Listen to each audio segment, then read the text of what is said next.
I internalize this idea that unless I get 100%, unless I win, I'm not good enough, I'm not loved. Doctor and broadcaster, Dr. Rangan Chatterjee. Your first book was a huge success. My guest today is the perfect guest. It's a really big honour to have you on my podcast.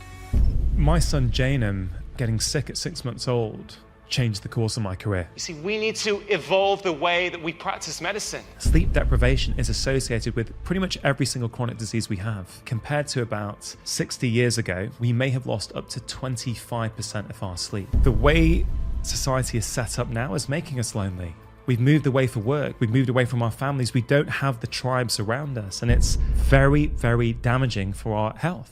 It took me ages to figure this out as a doctor. I think you can always make a change, right? You can use these moments of adversity in your life to teach you something. It's the best journey you'll ever take, but it's a journey. It's not a one hit. The first step in any change is. So without further ado, I'm Stephen Bartlett, and this is the Diary of a CEO. I hope nobody's listening, but if you are, then please keep this to yourself.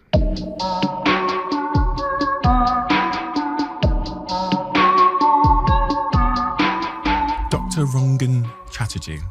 I have to start this conversation by saying it's a really big honor to have you on my podcast, because you are someone, when I started taking my podcast seriously, who I looked up to and admired for so many reasons. Not because you've really kind of paved the way for these long form conversations in the UK, but because you have the same, very similar subject matter and apparent interest in the conversations you have with your guests, to the point that it inspired me in a really big way to start this platform. And so when I found out that you were coming in today, it felt like Christmas Day for me, because the conversations you have are the things that I would spend my spare time sort of watering my brain with. So thank you first and foremost for coming in today. It's a huge privilege. I mean, Stephen, I appreciate you saying that. And likewise, I feel really honored and excited to come on your show, because I think long form conversation matters. And I don't think there's that many people in the UK doing it like you are, like I am. And, I think you're doing great things with your show. So I'm really excited just to have a long conversation with you. Yeah. I don't know where it's going to go,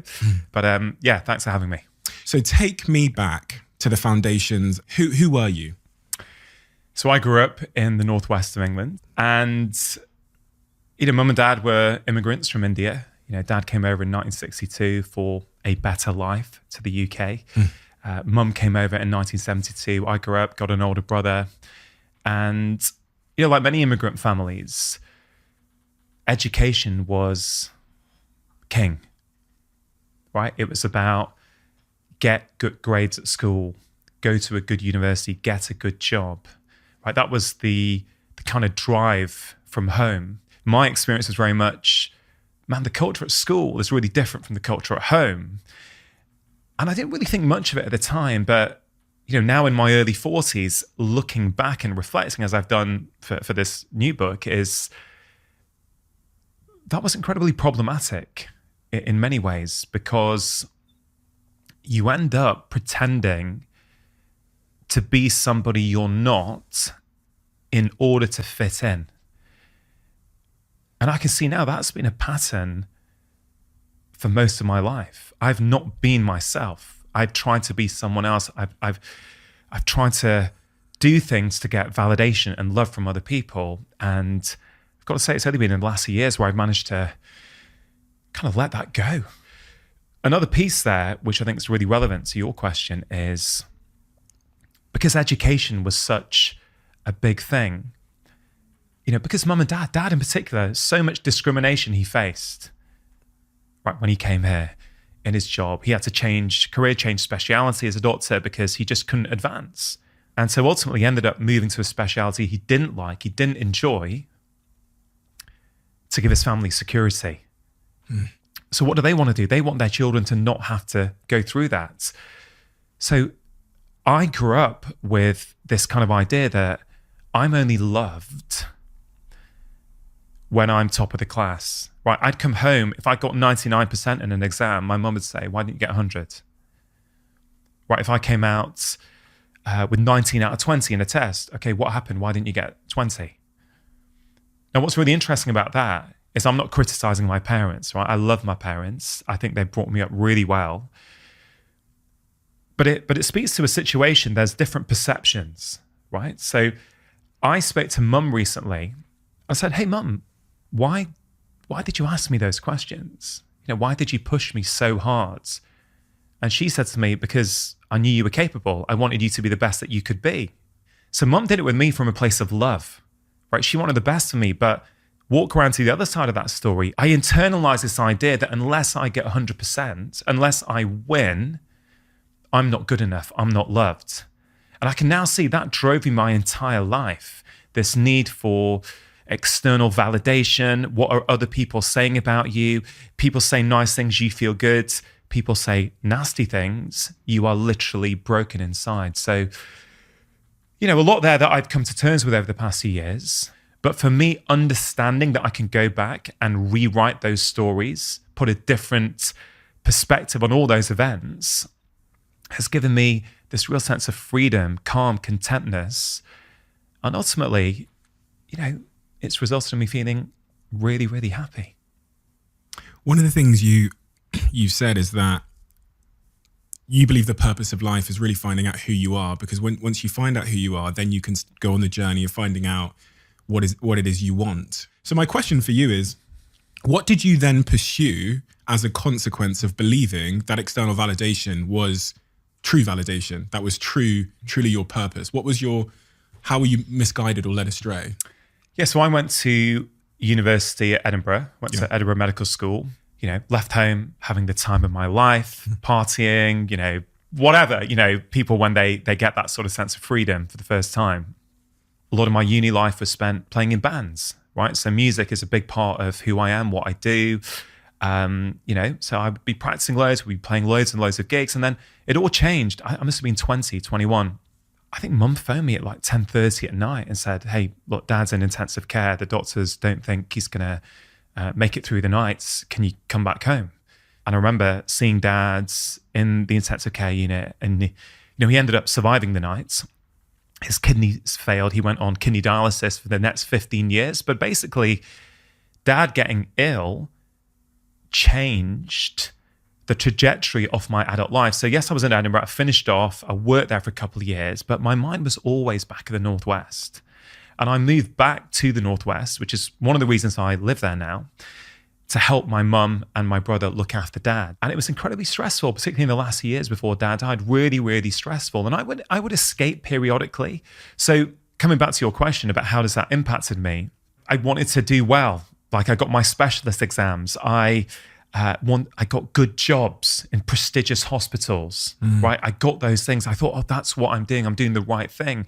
And then when dad died in 2013, March 2013, it was like there was a big hole in my life. And so I would just go walking. I was just trying to make sense of everything. And the truth is, the amount I learnt from dad's death was just profound. I'm not sure I would have learnt these things. I was asking myself, whose life are you really leading? I don't regret any of it. Now that dad's not here, I'm glad I spent so much time with him. But I think there was a real cost to me, my inner peace, my inner well-being, right? And dad's death. Here's the irony, Stephen. The things that my dad would have been proudest of, right? Indian immigrant to the UK, his son with his own BBC One show in 2015, 2016, right? His son with 4 Sunday Times bestsellers. Dad would have literally been phoning all the relatives, being the embarrassing dad, telling everyone. Dad never got to see any of it. But I know if dad was still alive, I'd be doing none of it. Why?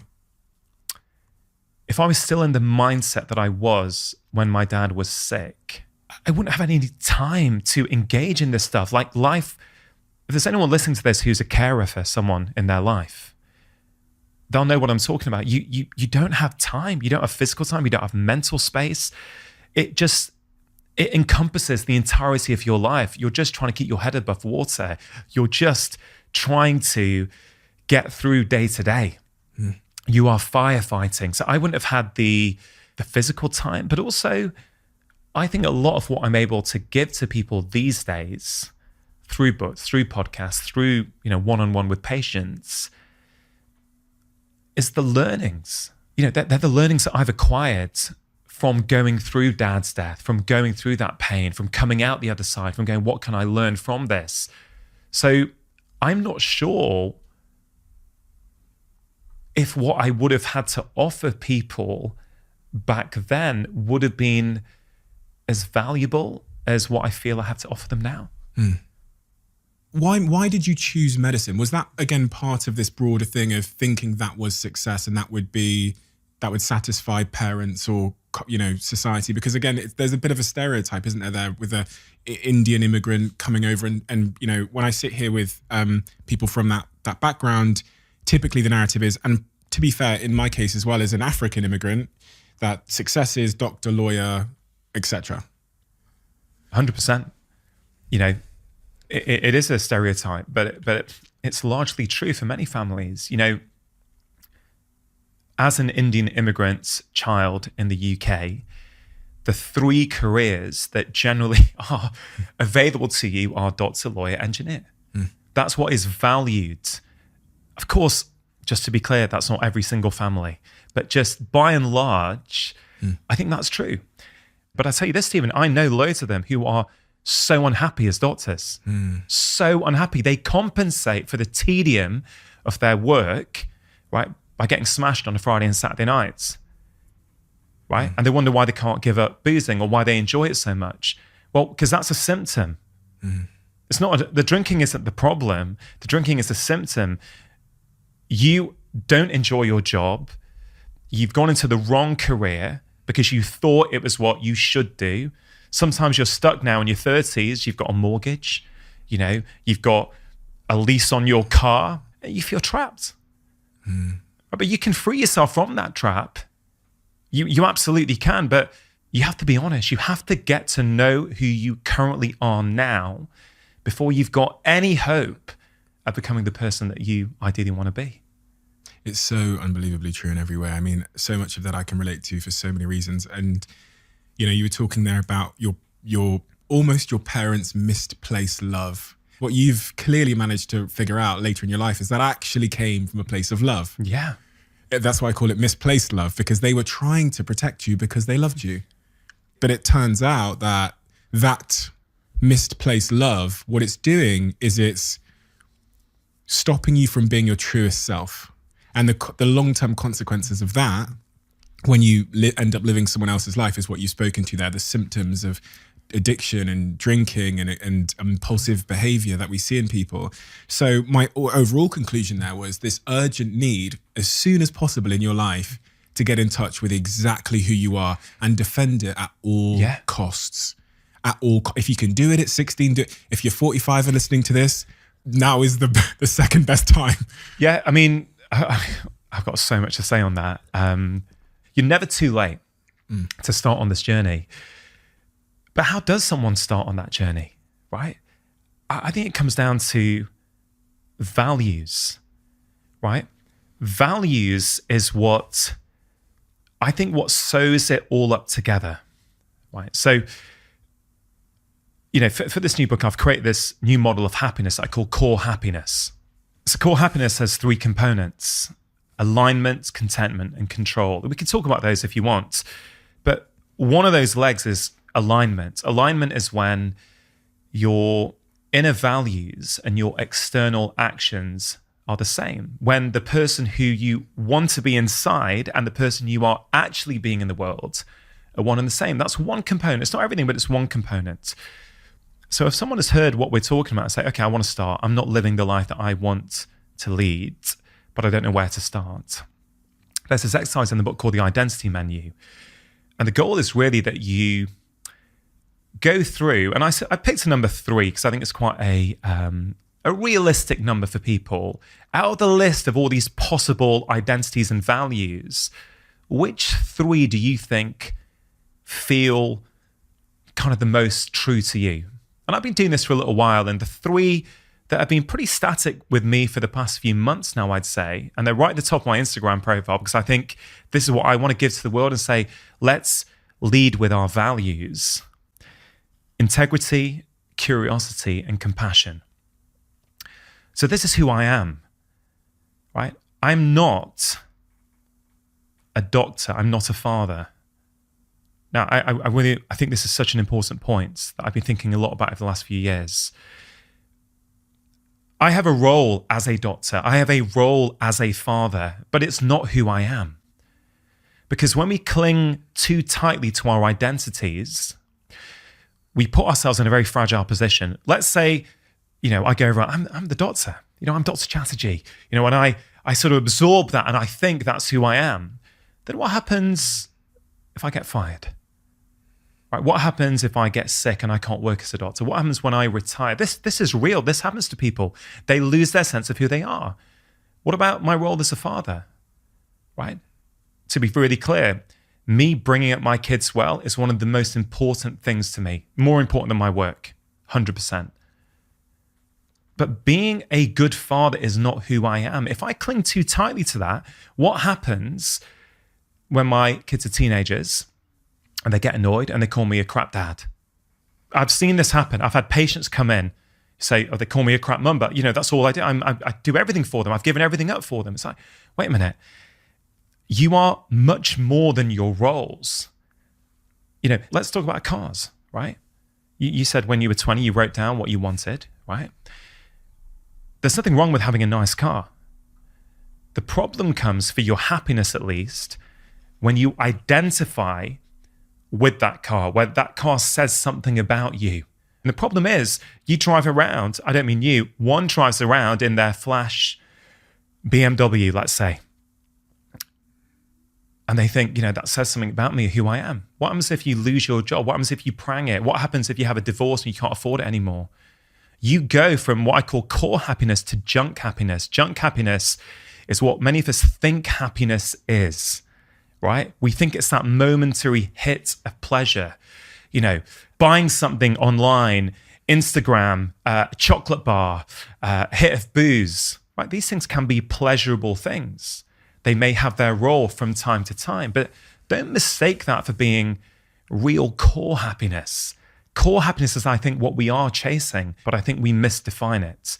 We think it's something it's not. Happiness, it's not a destination that we one day get to, right? It's a direction that you can choose to take in life. It's a choice, right? I heard your conversation with Mo in the hotel room last night, which was fantastic, so good. And I agree with what you and Mo were saying. Happiness is a choice when you understand what happiness really is. What is it?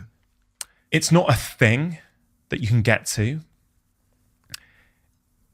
It's not something that you can pursue directly. It's something that ensues when you do the right things. And the right things for me are when you focus on the three, I call core happiness this three-legged stool: alignment, contentment, control. You can apply it to anything in life. I think that's what happiness is, and I think we are pursuing it. Like people say, we shouldn't be going after happiness. We should be going after meaning. Have you heard that? Yeah, all the time. Right. I have a different perspective. Meaning and purpose is really important, no question. But I don't think that's happiness. It's meaning, right? It's a necessary ingredient for happiness, but it's not happiness in and of itself. And I don't mean to be controversial, but let's say a soldier fighting in World War II against the Nazis, right? One might make the case that that has meaning. It doesn't mean they're happy. 100%. Right, so meaning and happiness is subtly different. Have you heard of the Japanese concept of ikigai? Yes, yeah. Right, I love ikigai. This idea that we should be looking, not should be, but we could be looking for something in our life that we enjoy, that we're good at, that's what the world needs, and that what pays us money, right? The kind of holy grail, as it were. And I remember writing about this in my second book on stress. I remember the book came out and I was in London. I was giving a talk. And at the end of the talk, we were doing Q&A. I remember the back right of the hall, this young lady had a hand up. And she said, Dr. Chatterjee, I'm an 18-year-old Japanese student living in London. I've grown up with the concept of ikigai my entire life. And frankly, I found it demoralizing, demotivating, too high a bar for me to get to. And that stuck with me, mate, because I thought since then, okay, that's so interesting, because I love this concept of ikigai. She grows up with it and finds it off-putting. I think the problem with these grand ideas of meaning, purpose, ikigai, as much as I like them, they're not for everyone. Someone might be hearing that in a call center right now. They don't like their job. They're doing it. And they're like, what, ikigai? Are you kidding me, mate? I just want to get through and pay the bills, right? So I think I bring it all back. Is this core happiness tool that I've created, is it applicable in all situations? I think it is. Because if you look at it through the lens of what we're talking about, this comes under alignment. So that chap working in the call center, they do the exercise and they figure out kindness is something that's really important to them. Then, if on the way to work, they stop in the coffee shop and they're kind to the barista, they get on the bus to work and they're kind to the bus driver, they go to the job that they don't particularly like, but they are kind to their colleagues and their boss, they're living an aligned life. They're living with meaning. It doesn't mean that the job that they're in currently is the job that they love and they're going to be in forever, but they're living in harmony with who they are. And that's going to mean that meaning and purpose come naturally as a byproduct. So I want people to really focus on alignment.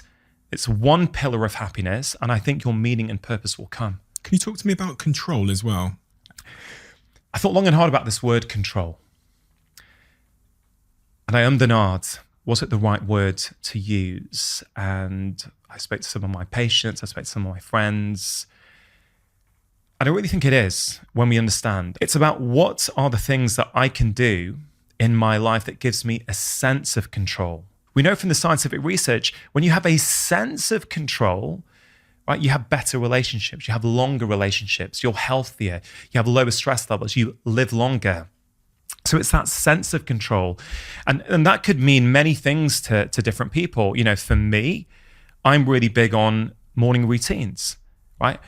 I know for me, if I get up early, if I have time to myself to have a little routine, I've almost got this like resilient bubble around me. Doesn't matter what's going on in the world. Doesn't matter how bad work may or may not get that day. I've got an element of control because I've sort of nurtured that routine for myself. So that's one way that people can think about control. And another way people might want to think about control is there's a chapter in the book called Talk to Strangers, which is basically this idea that actually relationships are very important, of course, but there's kind of two different kinds of relationships. They're the deep, nurturing, intimate relationships, but there's also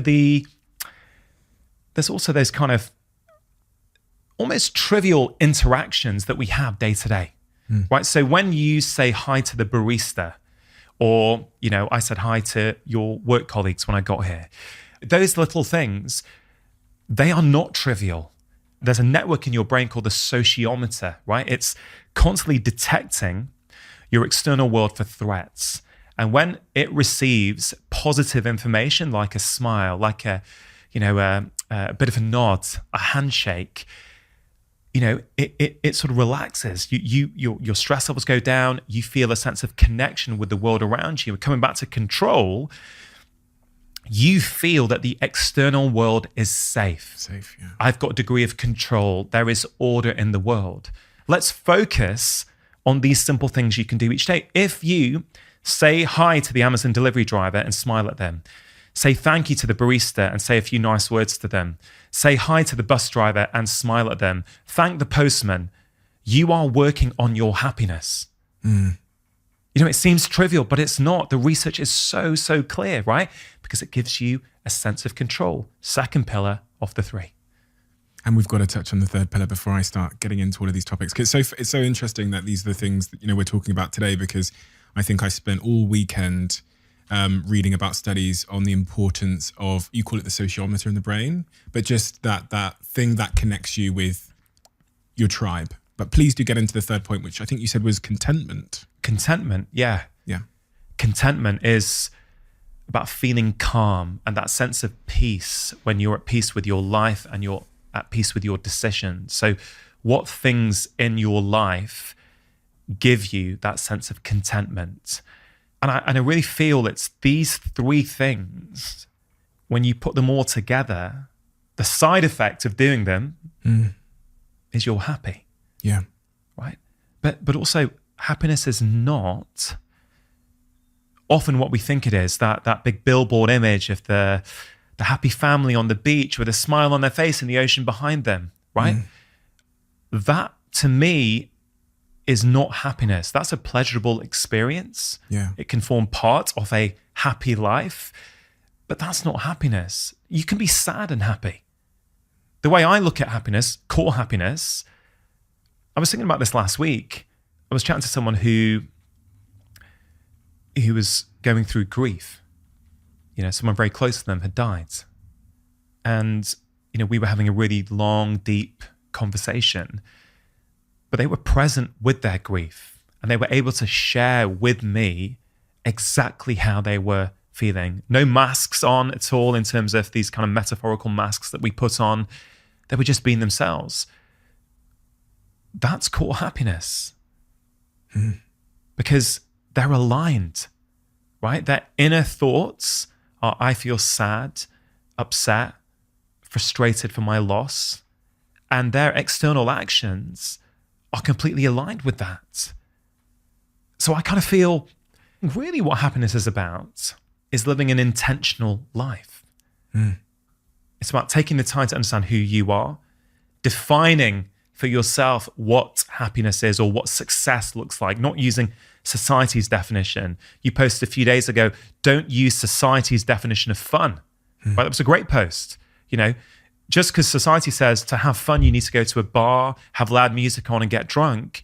Well, if you like to sit at home in the bath reading a good book, that's great. And if you don't, that's fine as well. But it's got to be you. It's your values. So I can't tell someone what they need to necessarily do in all aspects of their life to be happy. But be intentional about your life. My girlfriend came upstairs yesterday when I was having a shower and she said to me that she tried the Huel protein shake, which lives on my fridge over there. And she said, it's amazing. Low calories, you get your 20 odd grams of protein, you get your 26 vitamins and minerals, and it's nutritionally complete. In the protein space, there's lots of things, but it's hard to find something that is nice, especially when consumed just with water, and that is nutritionally complete, and that has about 100 calories in total, while also giving you your 20 grams of protein. If you haven't tried the Huel protein product, do give it a try. The salted caramel one, if you put some ice cubes in it and you put it in a blender and you try it, is as good as pretty much any milkshake on the market, just mixed with water. It's been a game changer for me because I'm trying to drop my calorie intake and I'm trying to be a little bit more healthy with my diet. So this is where Huel fits in my life. Thank you, Huel, for making a product that I actually like. The salted caramel is my favorite. I've got the banana one here, which is the one my girlfriend likes, but for me, salted caramel is the one. You know, when people give advice in their books and, you know, when I do it online with my content, there's something which I realize has to be done first. So as much as you could have told me to get into alignment, the counterforce that was saying, fuck that, was this deep sense of insecurity and that piece of work I had to do, as you describe it, to heal first before I could start looking with a clear view at the way I was living my life. Because if you had asked Steve Bartlett at 18 years old what his values were, you know, he would have said Lamborghini. Next question. He would have said money, right? I know those aren't even values, but that's what he would have said, right? So I'm interested to know how you think someone can go on the journey of healing and understanding themselves and self-awareness, which I think is the foundation of then all the pillars you mentioned of happiness. It's a great question. I don't think it's going to be you listen to this conversation, you watch it on YouTube, you get the book, whatever. I don't think it's that you do that and then you're like, oh, I've got it. I've figured it out now. I know my values. Okay, great. No, this is a journey. It's the best journey you'll ever take, but it's a journey. It's not a one hit. The first step in any change is awareness. All behaviors serve a need. Right? Every behavior we have is there for a reason. I can't just tell a patient you should drink less alcohol without helping them understand why do they need to be drinking that alcohol in the first place. Right? It took me ages to figure this out as a doctor. I think, why am I struggling? Why do they stop for 2 weeks? And then they get back on the horse. It's like, oh, we've not dealt with the underlying need. It's like New Year's resolutions, right? No one has a problem going spinning 4 times a week for the first 2 weeks in January. But third week, fourth week, when life gets busy and life gets stressful, or they can give up booze for a couple of weeks. And they just can't keep it going. It's like, I need it to unwind from my workday. That's because your alcohol consumption is a symptom of the way you're living your life. If you want to change that, you can try and white knuckle it and reduce it. Sure, you might be successful for a short period of time, but you'll always go back unless you understand the behavior. Same thing kind of works for food cravings a lot of the time. So if someone's listening to this and they go, okay, I want to know what to do, but even if they're starting to challenge themselves already and go, you know what, I'm pretty interested in what these two guys are saying. I don't kind of know what my values are, but I've got a feeling that I'm not living life in accordance with them. Like I think I'm chasing the wrong stuff, but I don't quite know what to do about that. Even that awareness is progress. Right, so I think it's really important. We can't always just find it out, get to the solution, go and live happy lives. It doesn't work like that.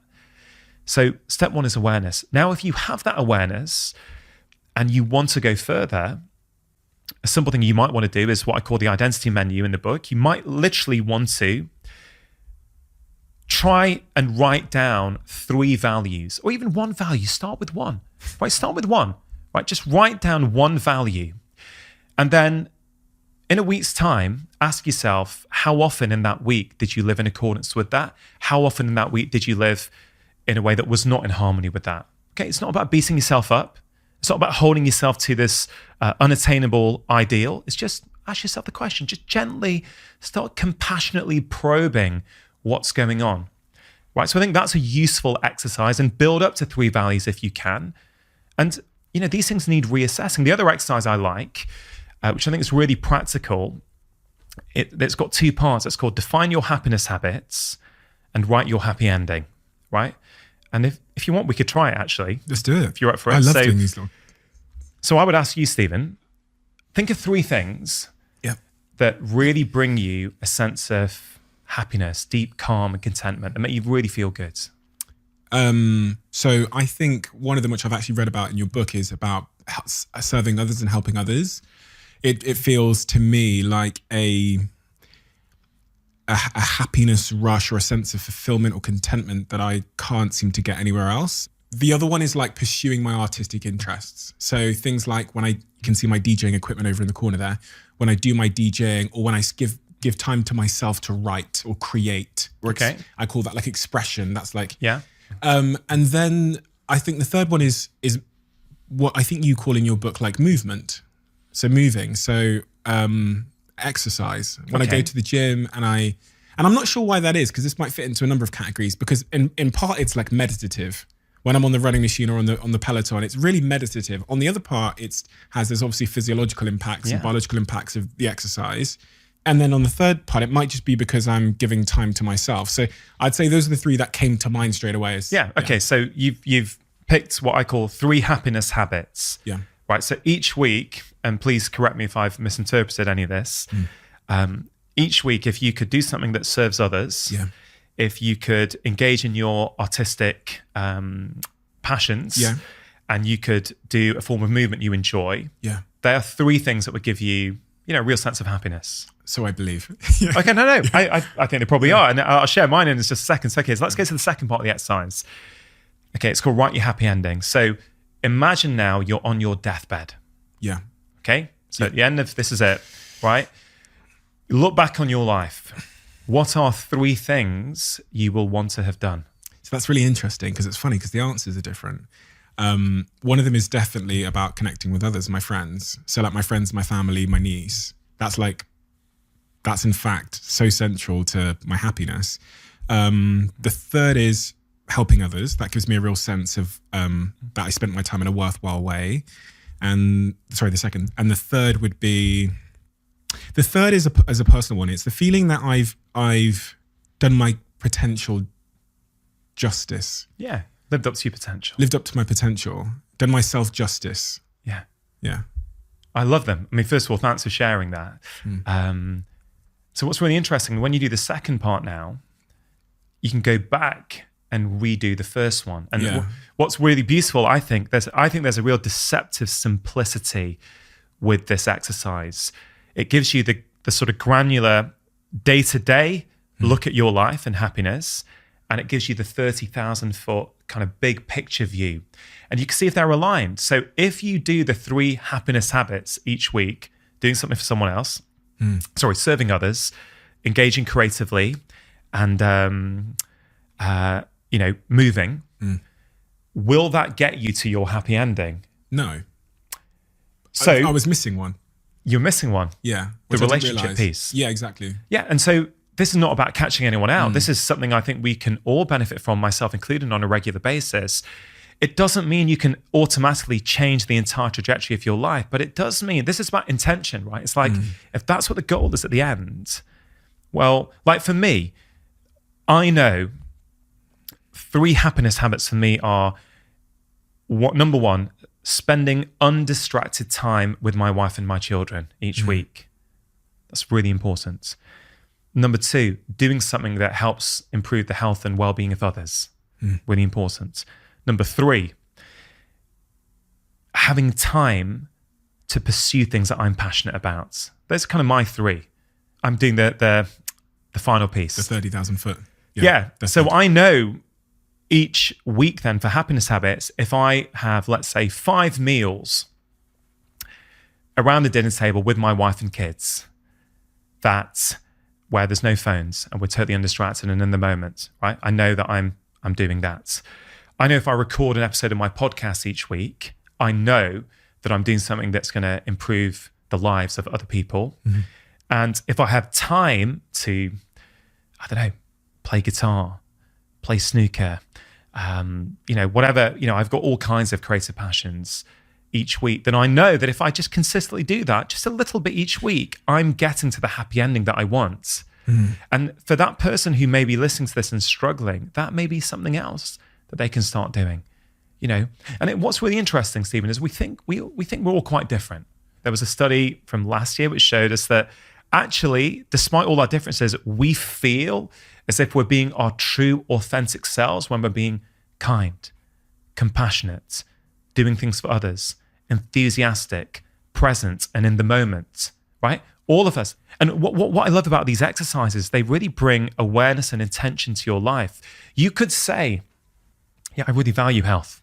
Yeah, I really value my health and well-being. And then they can assess their life and go, I'm doing nothing each week to support that. I say that's who I am, but I'm not. You can say, as I did for many years, I valued my friends. You know what? I got so busy with work, I wasn't making time to see them. And again, it's not about beating yourself up. This is really, really important point. This is about honesty and awareness, right? You're never going to become the person who you want to be until you know who is the person you are right now. It's not about guilt. It's not about shame. It's about just transparency, going, okay, all right, I'm not aligned at the moment. Okay, fine, no problem. I'm going to take one step this week. I'm going to make an effort once a week. I'm going to phone one of my best mates just for 10 minutes, just to say hi. Even that it's helping you become more aligned. It's helping you get to that happy ending. So, maybe there's some useful stuff in there for people to kind of take and actually start applying. It's so funny because when you said that exercise, I could spend a lot of time, as I think I have in the past, trying to figure out who I was, and the techniques are complicated and they're largely influenced by who society thinks I should be and what my values are. But the minute I did that exercise, it was so clear. It was so unbelievably easy to do and so clear. And then, as you said, when we zoomed out to my deathbed and said, like, what are the things on your last days that you're going to value, to see how obvious it was that I'd left out something so fundamentally important, which is like my friends, my family, my relationships in my sort of, the things that make me happy, was like alarming to me. It was like, how are you not living in alignment mentally? How did you not know that was so fundamental? But I think you just beautifully illustrate, Stephen, that we can see it brilliantly in other people. Oh, 100%. Man, I can see it in you. Yeah. I can see it in my patients. But you know what? It's pretty hard sometimes to put the mirror up and see it in yourself. Do you know what I mean? I think 100%. I think the other, I think you've asked a brilliant question. What can that person do? I think the other thing, and probably arguably this is the biggest thing I think that's had the most impact on my happiness and wider health over the past few years, is this understanding of perspective, that there are multiple perspectives on the same situation. And I think this is a really important point for people to get. So let's say someone's stuck in their life. And they go, look, I don't know what to do. I'm trapped here, right? I don't know. I get up, I go to work, I try and look after my family. I don't know this stuff about values and all that kind of stuff. Okay, fine. If you just forget all that stuff for a moment and go, okay, let me just see if I can start broadening my perspective. Because once you start broadening your perspective and start seeing things from somebody else's perspective, it changes everything. So one of the ways I do this is to understand that this phrase, I'll go as far as this.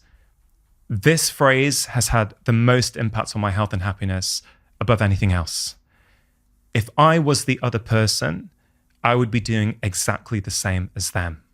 Again, a very simple phrase, but when you really, really get it, you're basically saying, if I was that person with their childhood, with their parents, with their life experiences, I would be acting in exactly the same way as them. And if you think you wouldn't, I would very gently invite you to consider that this may be your ego talking.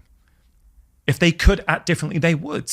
And what that does is it brings such a deep sense of compassion to every single day of your life. You can start to have a perspective for them. For example, it could be maybe their daughter was sick last night and up and they didn't get much sleep. Maybe they think they're going to lose their job and they're late for work. Right? Whatever it is, it doesn't matter. The truth doesn't matter. Right? For your happiness, the truth, I would say, doesn't matter. Again, I don't mean to be controversial, but I think some people will take that. I think that's quite controversial. You're a football fan, right? There was a study done. Football match, one incident, right? 2 sets of fans. They were interviewed about the incident. Both of them had a completely different perspective on the same incident, right? We all know that. There's a foul, or, one team, that's definitely a foul. That's a foul and a yellow card. The other side, that was nothing. He didn't touch him. He dived. We know that. Anyone who's got a partner, right, or had a partner, you have a row, you have a disagreement. Well, depending on which side of the table you're sitting on, you have a completely different perspective of the same situation, right? So I say in any situation, choose a happiness story, right? I'll give you another example. One of the most profound conversations I have ever had on my podcast was with this lady called Edith Eger. When I spoke to her last year, she was 93 years old. At the age of 16, she was getting ready. That evening, she had a date with her boyfriend. Knock on the door. Her parents, her and her sister, get put on a train, taken to Auschwitz. Within a couple of hours of getting there, Edith's parents get murdered. Somehow she gets through the next few years. She survives. What she has taught me is that you can always create a different story on any single event. She said when she was in Auschwitz, she was totally free. The prisoners, they weren't free. They were the ones who weren't able to act and behave the way that they wanted to. They were trapped. In her mind, she was free. After her parents had died, she had to dance for the guards, right? And she said, the last thing my mum said to me was, Edith, nobody can ever take away from you what you put inside your mind. So she's dancing there. She knows her parents are dead. But in her mind, she said, Rong and I was dancing in Budapest Opera House. There was a full orchestra. There was a full crowd. I was dancing there, right? The other thing she said to me is, I've been in Auschwitz, but I can tell you the greatest prison you will ever live in is the prison you create inside your mind.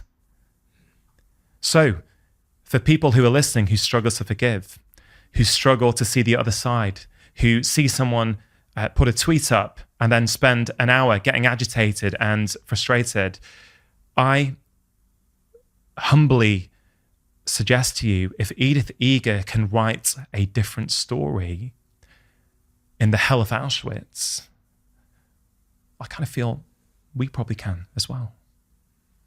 It's so true that the greatest harm we cause to ourselves is our own negative or illogical or self-harming stories. As you were saying that, I was thinking about even the stories I've told myself in the last 24 hours or the last week, which have like tormented me mentally, in the sense of they've just like bothered me unnecessarily, and how much of a choice it was for me to focus on those stories. If you know what I mean? Like, as you say, like someone tweeting something or leaving a comment, and then that you then give 48 hours of your happiness to just this, when you could, as you've expressed so eloquently, choose compassion for the person. And, you know, you could choose to try and find the best intentions in any behavior, right? Yeah, and the way I put it in the book, there's this little section called "Make Everyone a Hero." I think it's such a great sentiment in life. Whenever something happens you don't like, make them a hero. Make them a hero. I challenge people, try that for 7 days. If your life has not been improved in any way, fine. Forget it. Say the guy was spouting nonsense, I'm not interested. I'm getting back to my cynical nature. I'm going to see the worst in everyone, right? Fine. It's up to people. Make them a hero. The person who cuts you up, find a way to make them a hero in your heads, right? March 2020, what happened? Everything's getting locked down. Toilet roll shortage on the shelves, right? So what do people do? Now, I understand that was a very unique situation. People are getting triggered. People are getting scared. I understand that. But let's look at what was happening. People were bad-mouthing. Who are these people who are taking all these toilet rolls? It's so inconsiderate. You know, they shouldn't be doing that. Okay, fine. Let's just see, could we write a different story? What might have happened? Well, it could be that every shopper that day took one extra roll. And so by the end of the day, when the TV cameras came in, no one actually did anything that bad. They just took one extra roll. And the supermarket stock was all planned around average shopping habits and behaviors. Okay. It could be that someone was really, really scared and anxious. And let's say they've got ulcerative colitis and they have to go to the toilet 20 times a day and they're petrified. So maybe they did go and buy 10 packs. Or maybe, let's take it to another extreme, maybe someone is skint, right? They've got no money. They've got no prospects in life. They thought, you know what? I can make a fortune here, right? So I'm going to get them all. I'm going to sell them on eBay. Okay. Whatever you think of that, if you can have compassion for that person and understand if I was them, I'd be doing the same thing. It changes everything. It changes your physiology. It changes your perspective. And why I think that's so powerful, particularly now more than ever, Stephen, like seemingly we're in a very divided and toxic world, right? Seemingly. What we need is more compassion, right? But how do you get compassion? We can't just say, you know, I want to be more compassionate. That can work for some people. Use this, right? Make them a hero. Say to yourself, if I were them, I'd be doing the same thing. You know, it really helps humanity. It helps you feel better individually, but it will help connect you with people around you, people who've got different views and perspectives. It allows you to sit alongside them. So this is probably one of the things that I use the most, along with, which sort of goes along with this. And this is sort of the big heading in chapter 5 of the book, which is called Seek Out Friction, right? This is when you become a master of your own happiness, right? The whole goal of my work at the moment is I don't want people to be dependent on the actions of other people for them to be happy, right?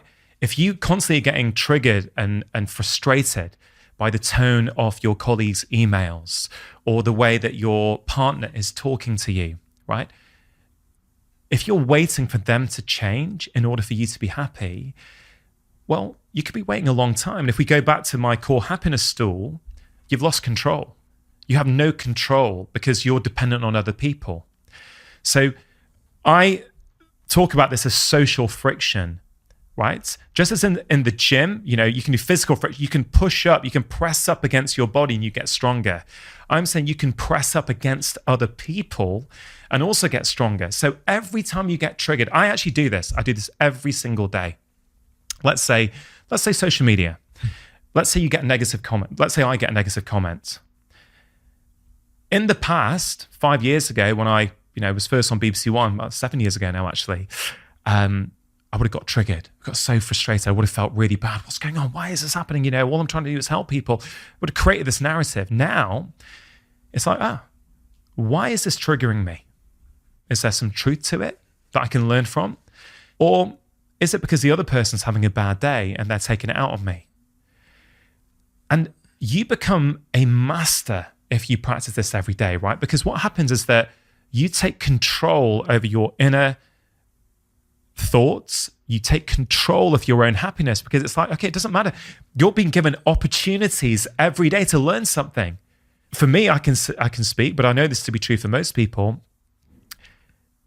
It's because it's pressed on one of your insecurities, right? When you get truly secure in who you are, what other people say, it doesn't affect you.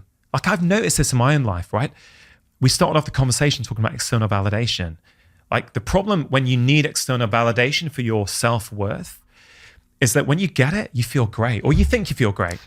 It's a very fragile way of feeling great.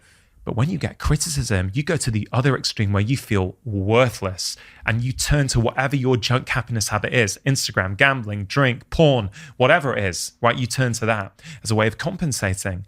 But when you do the work, when you look for social friction and you allow it to become your teacher, you start to process your insecurities. And then if people praise me now on social media, say, oh, Wrong, and that podcast changed my life, or, your book has really had an impact on me and my mental well-being,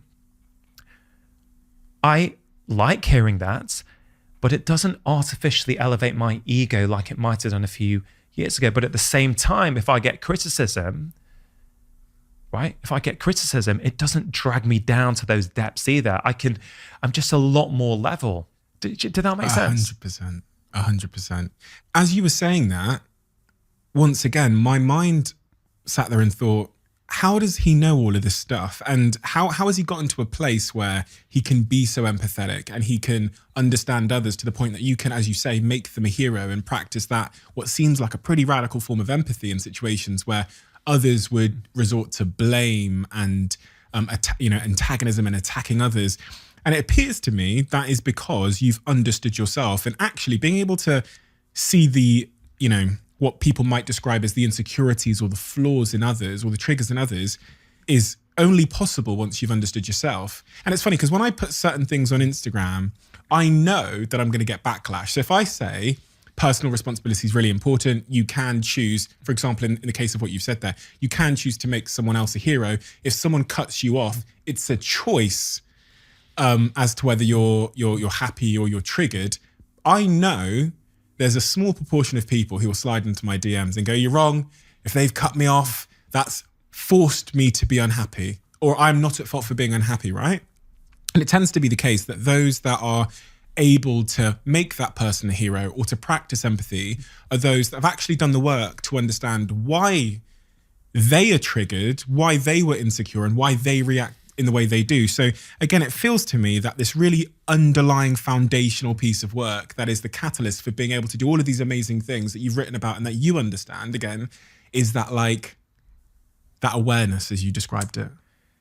Yeah, I think you're spot on, Stephen. It also comes from having lived through the mental turmoil of taking a different path, of blaming others and seeing yourself as a victim. And often we absorb these sort of patterns from our parents, right? Like, I can see clearly now how mum and dads would react to the world. And I can see how I absorbed a lot of that. And I thought that's how you show up with the world.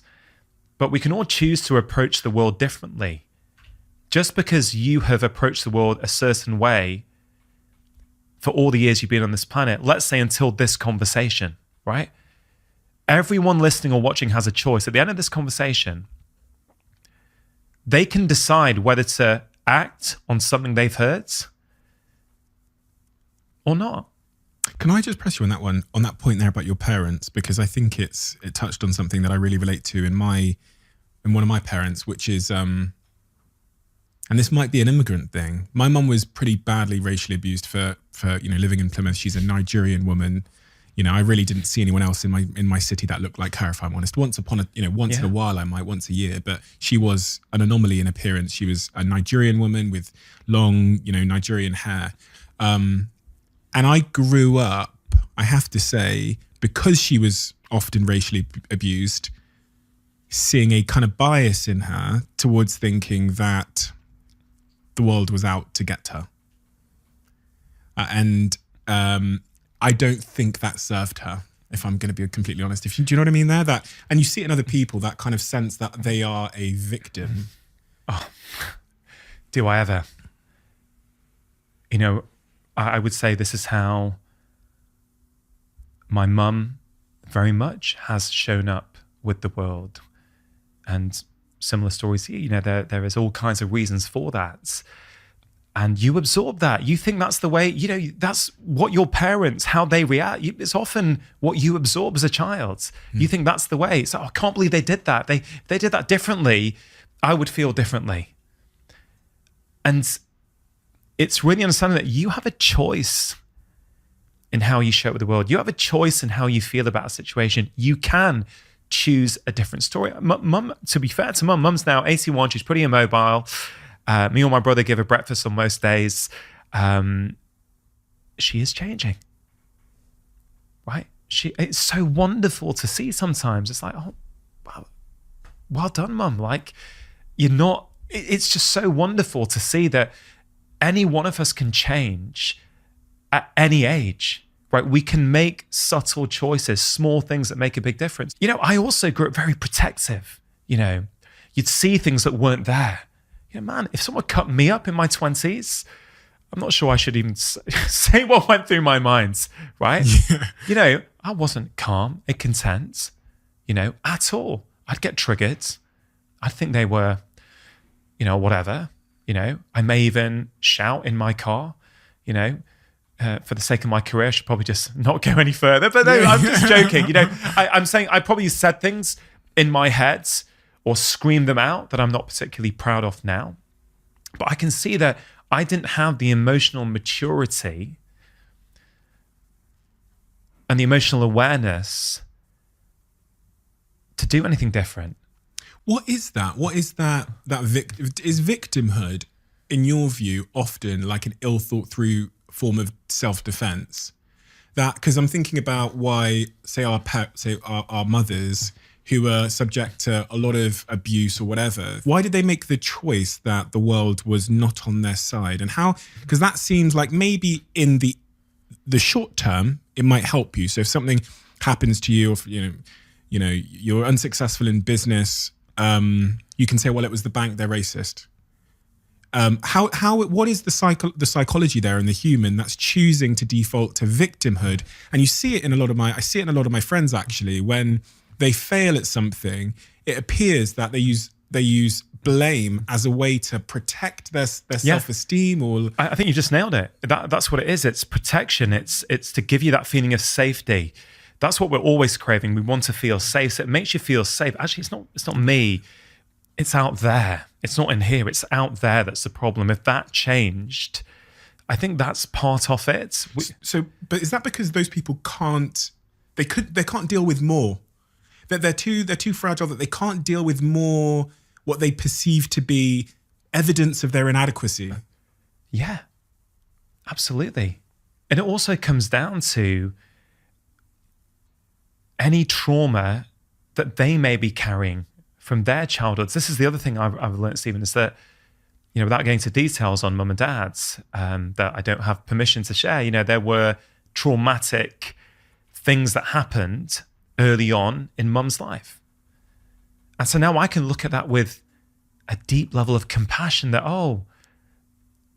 that's why mum behaves the way she does, because actually she got programmed at a young age that I have to be a certain way, right? And then you pass it on. And that thing you said about your mum and my mum, let me share something from my life that maybe just fits in there a little bit, which is we create these behavioral patterns usually in childhood, right? Because we want the love and affection of our parents. We want the validation because they're our caregivers, right? We need that to feel safe. So touching on what we said earlier, I knew that if I came back with 100%, there'd be smiles at home, right? Everyone's happy. Rongan's done well, right? So I internalized that. I think that's the way to be loved in life. Fast forward, I'm at university. And there's a pattern here in all aspects of life. Like whether I was 7 and if I lost at Ludo, my mum says I would literally toss the board up and storm out the room. Like I was furious if I lost at Ludo, right? And it sounds like a funny thing that your mum embarrasses you with from time to time. No, actually, now that I've unpicked it, it's actually very serious. I remember I was at uni, maybe second, third, fourth year at uni, can't remember. On a Sunday often, after the passing of the Friday and Saturday night, we'd end up in Dian's Pool Hall in Edinburgh. I go with one of my mates. And I'm a pretty decent pool snooker player, right? If I was ever losing, I'd go into the toilets, look at myself in the mirror, give myself a talking to, sometimes give myself a little slap on the face, come back out. More often than not, I would go on and then win the match. And I thought I just liked winning and I was competitive. That was all a story, complete nonsense. It wasn't that I liked winning. It was that the pain of losing was too great because it reminds me on a deep primal level, I'm not loved when I lose, when I'm not the best, right? So it's that feeling of safety. And here's the other thing. If I did win, I wasn't happy that I won. I was just happy that I didn't lose, right? And then you compensate. You don't realize it. It might be a bit more sugar that evening, a few extra beers that night, a little cheeky trip to the casino on the way back because you've got this discomfort in your body, in your soul, right? That you need something, you need a junk happiness habit to deal with it. And we're all going through that. My parents, your parents, right? They've also had childhood programming that they're playing out. And I think when we really get that, we can be compassionate. I have to say that was just outstandingly beautiful, the way you've articulated all of that. And it really did bring me back to this sense of empathy, which links to something you said earlier, which is if I'd gone through what my mum had gone through, coming from Africa to the UK at, God knows what age she did, I think maybe 17, having left school and then having to fight for survival in the way that my mum did. And my mum is the single hardest working person I've ever met in my entire life. I would have behaved in the exact same way. Yeah. And that really, it does a remarkable thing for your perspective on them, how you view their struggle and how you view their current behavior, which I think is actually a really good pathway to engaging with them and then being able to have conversations. And it is such a beautiful sentence, that one of, had I been through what they've been through, I would have behaved in the exact same way. And that is completely true of my mother. I did not have to struggle in the way she did because of her struggle. It's true for all of us, actually. I think we can all apply that to every single interaction in our life. And in fact, my challenge would be, try it, suck it and see what life feels like. See what your experience of life, physically, viscerally, emotionally, see what it feels like when you start to show up like that day to day, right? If you're skeptical, okay, I hear your skepticism. My challenge to you, if you're skeptical, is try it for 3 days. Just try it. Because I'm not here to try and convince people. I'm not here to tell people what to do. I know this has literally transformed the way I show up with the world. And try it with your enemies, right? Yeah, sure, try it with your parents, who hopefully you love. Try it with your enemies. Try it with that person at work who you don't like. Try it with that boss who really pisses you off and riles you up every time. Just try it. Maybe you can't do that straight away. Maybe you have to work up to that. This is a skill, right? Happiness is a skill. You can get better at it. But how would you know how to get better at it? When did you get taught the skill of happiness? I didn't get taught it, right? They don't teach it at school. They don't teach it at university. I didn't learn it from my parents. I didn't learn it from society. In fact, the lessons I learned from society were that you need to earn more money. You need to get a better job. You need to get a nicer car, a nicer holiday. Those things are signs of success and therefore happiness. And it's a myth. I think that's the biggest myth we fall for. We think that's what happiness is. Success is success. Happiness is happiness. They can sometimes coincide, but they don't always. But they can do if you back up, if you take a pause, you start to do some of the things that we're talking about. You start to have a bit of time to reflect. You know, solitude, Stephen, is so important, right? Every bit of our free time now is sucked up. Like, I went to this gorgeous coffee shop next to your studio just before I came in, right? Now, I imagine 15 years ago, you go into any coffee shop in London, you'd be standing in the queue, you'd be waiting. You know, there might be 5 people in front of you. Fine, you'll be looking around. You might bump into someone you know. You might be daydreaming. Now, what happens if you go into any coffee shop? Everyone's head down, stuck in their phone, right? You're looking. You're trying to catch up with your emails. Just have a quick cheeky look on Instagram. Okay, I'm not criticizing anyone for doing that, but that comes at a cost. It means these little micro moments of downtime where your brain is trying to solve problems for you and process life, they're being lost. If you're constantly consuming, right? If you're constantly consuming content from outside, whatever it is, even good content, right? Even nourishing content, if you're constantly consuming, you're not allowing your own thoughts and emotions to come up. You know, every summer now, I take a social media break. I tried it 3 years ago for the first time. It took me a few days to really get into it. Then after 2 weeks, I didn't want to go back on. Now, I'm not anti-social media, right? I can see the value that it has. I use it to try and spread helpful messaging as you do. But I felt really good. And what I really experienced even is I allowed these deep innermost feelings to come out. I started to figure out what I think, not what the world thinks. Because that's half the problem. Going back to what you said, that person who's confused, right, and doesn't know where to start, here's another tip for them. See if you can have 10 minutes a day without your phone, without music on, right, without an app that you're looking at, without distraction. Just sit. Maybe with a journal if you want, but just sit, see what comes up.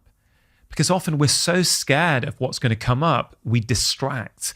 And I would say, you know, for me, a daily practice of solitude, for me, typically it's first thing in the morning, is so needed.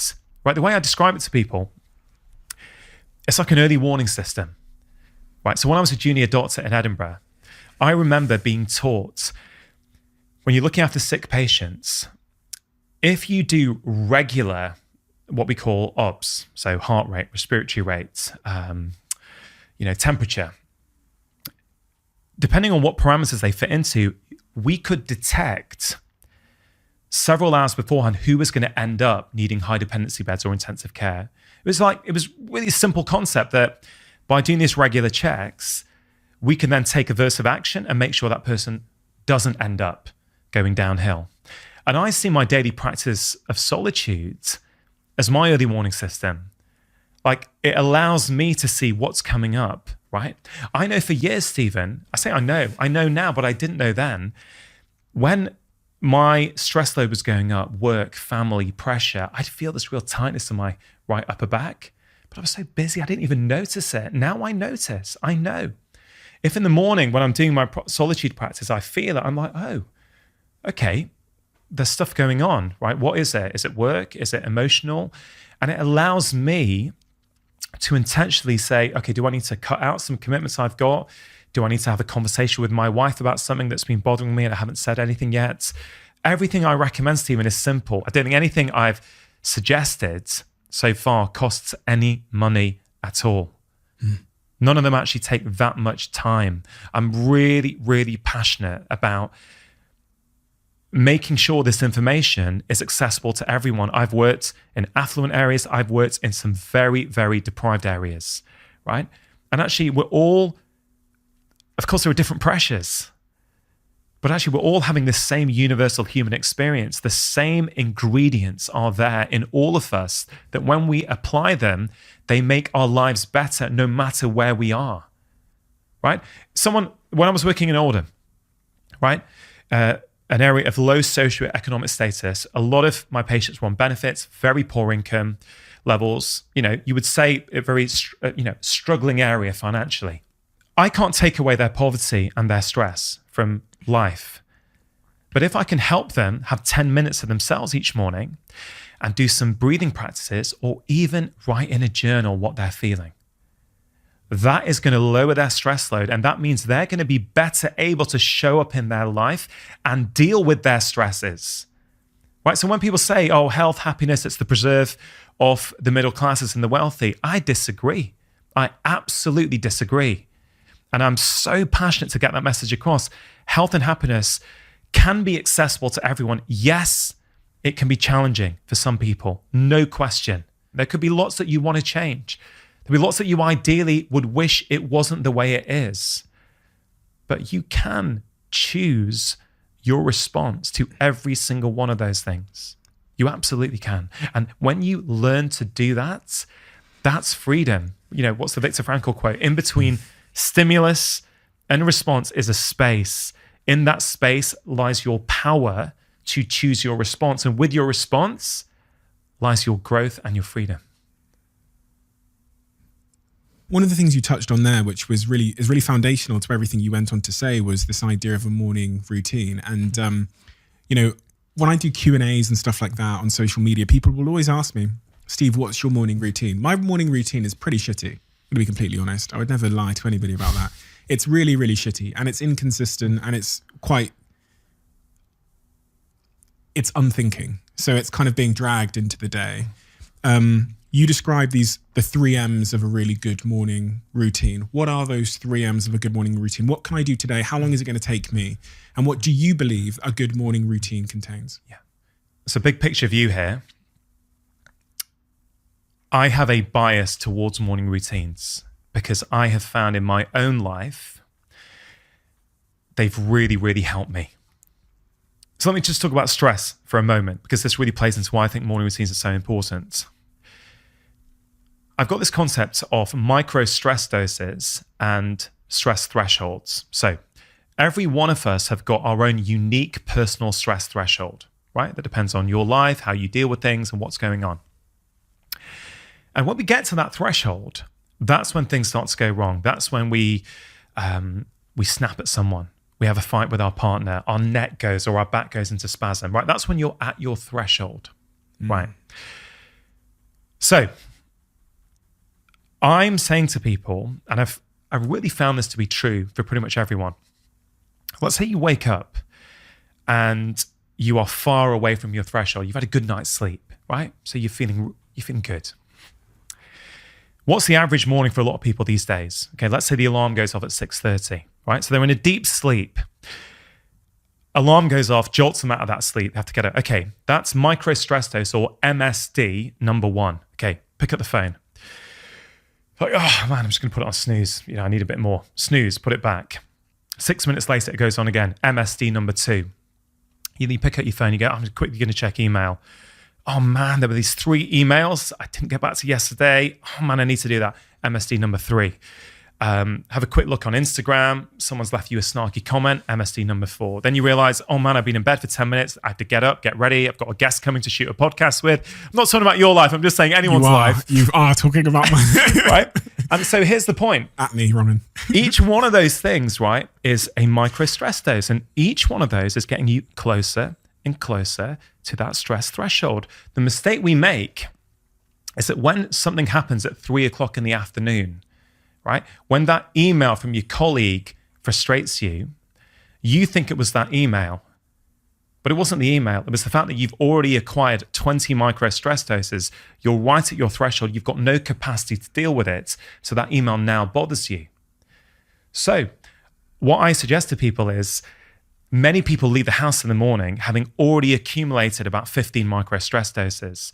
So they're already a lot closer to their threshold than they would have otherwise been, which means they've got less resilience.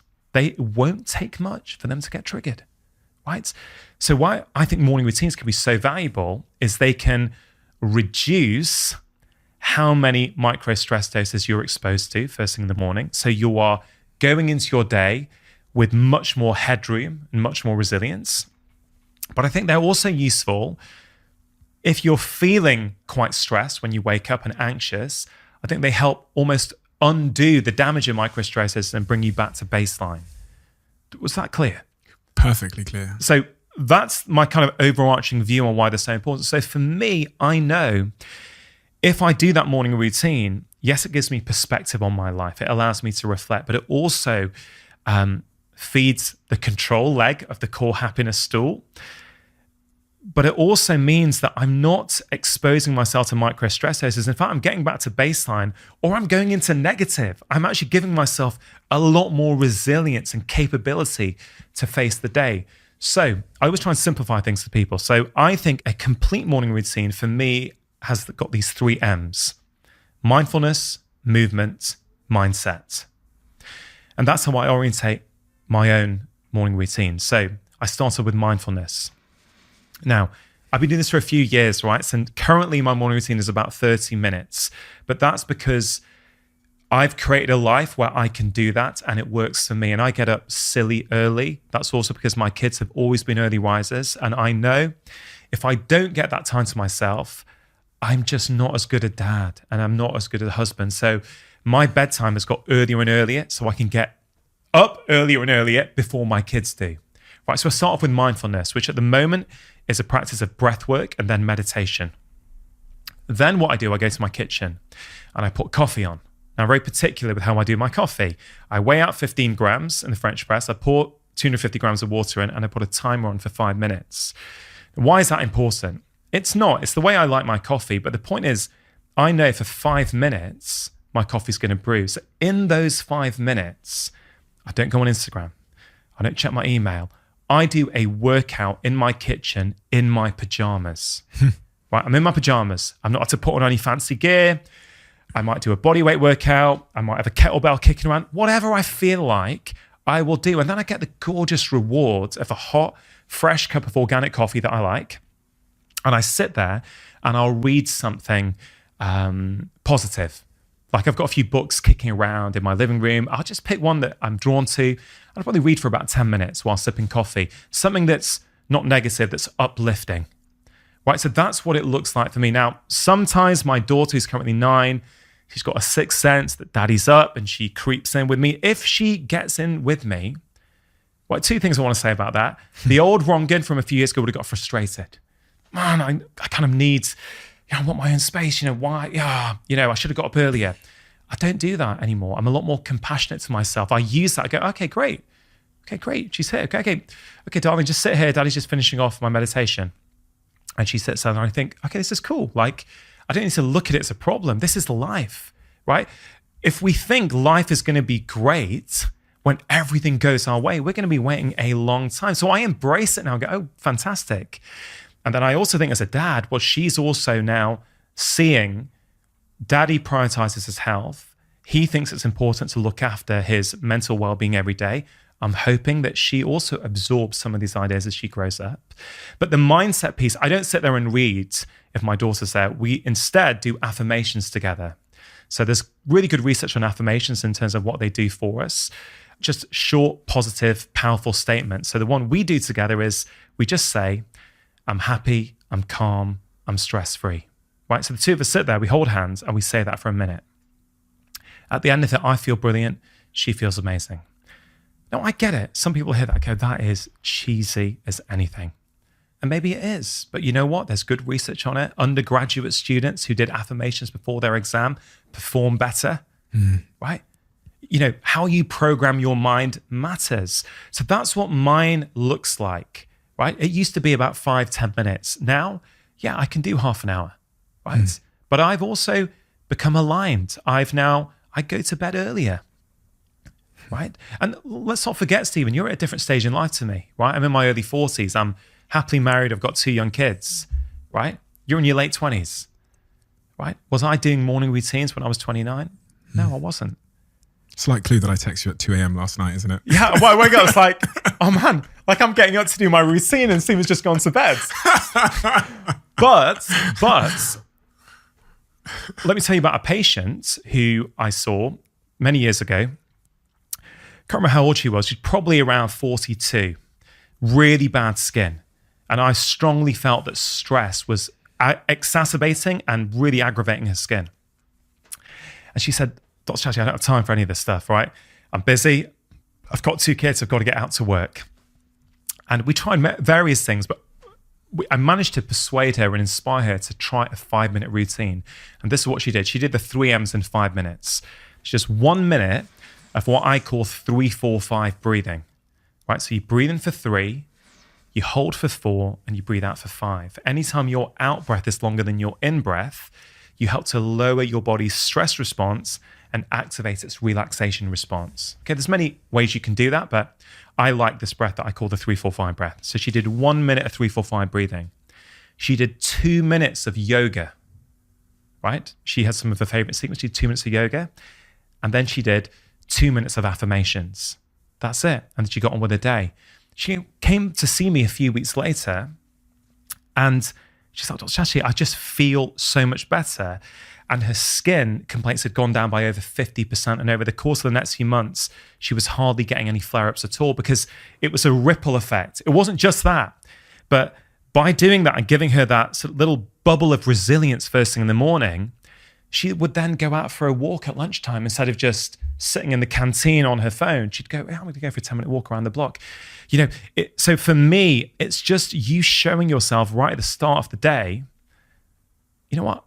I'm worth it. I'm worth spending a bit of time on today. And for me, I've got a bias here because if I don't do stuff like that in the morning, I don't do it. Once the day starts, forget it. And it's something that might have value for your audience, Stephen. And I guess I'm coming in thinking, Stephen Bartlett, successful businessman, loads of entrepreneurs listening, thinking about, business and stuff. And I kind of want to help people. And let's zoom into the middle M, movement.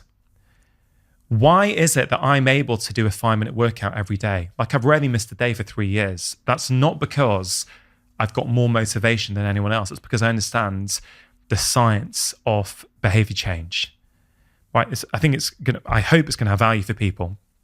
There's 2 big rules that I've learned about human behavior. Number 1 is if you make something easy, you will do it. So, what's that got to do with my morning routine? Well, I made it so easy for me to do, right? I don't need to buy any equipment. Everything's there. I don't need to get change. I don't need to look up a workout. I don't need to do it. It literally happens because I don't have to think. I've made it really easy. And to zoom this out to business for a moment, it's reported that when Amazon went to one-click ordering, it's reported their profits went up by $300 million a year. Right? So let's rewind 10 years. When they didn't have it, what did you have to do? Put in your order, go to the next screen, type in your card details, go to the next screen, confirm order. Right? Every single step is a reason to procrastinate, pull out, and not make the purchase. So what do? One-click ordering, boom, before you blinked, something's coming that evening. Right? So they're doing what I think they should do for their business. Why did Netflix roll one video or one show into the next one? It's not out of the goodness of their own hearts to go, let's help people. No, they're using the science of human behavior. Before you realize it's 12:30 at night, I need to go to bed, I've got to get it for work, you are straight into another episode, so you don't stop. That's why YouTube roll into the next video, right? So these guys understand human behavior. When we, as humans, try and apply it to our own health, we throw it out the window. We think, it's got to be hard. It's got to be really tough. I've got to go running 1 hour 4 times a week.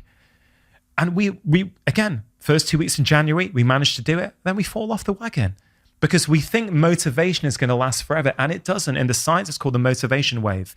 Motivation comes up, motivation goes down.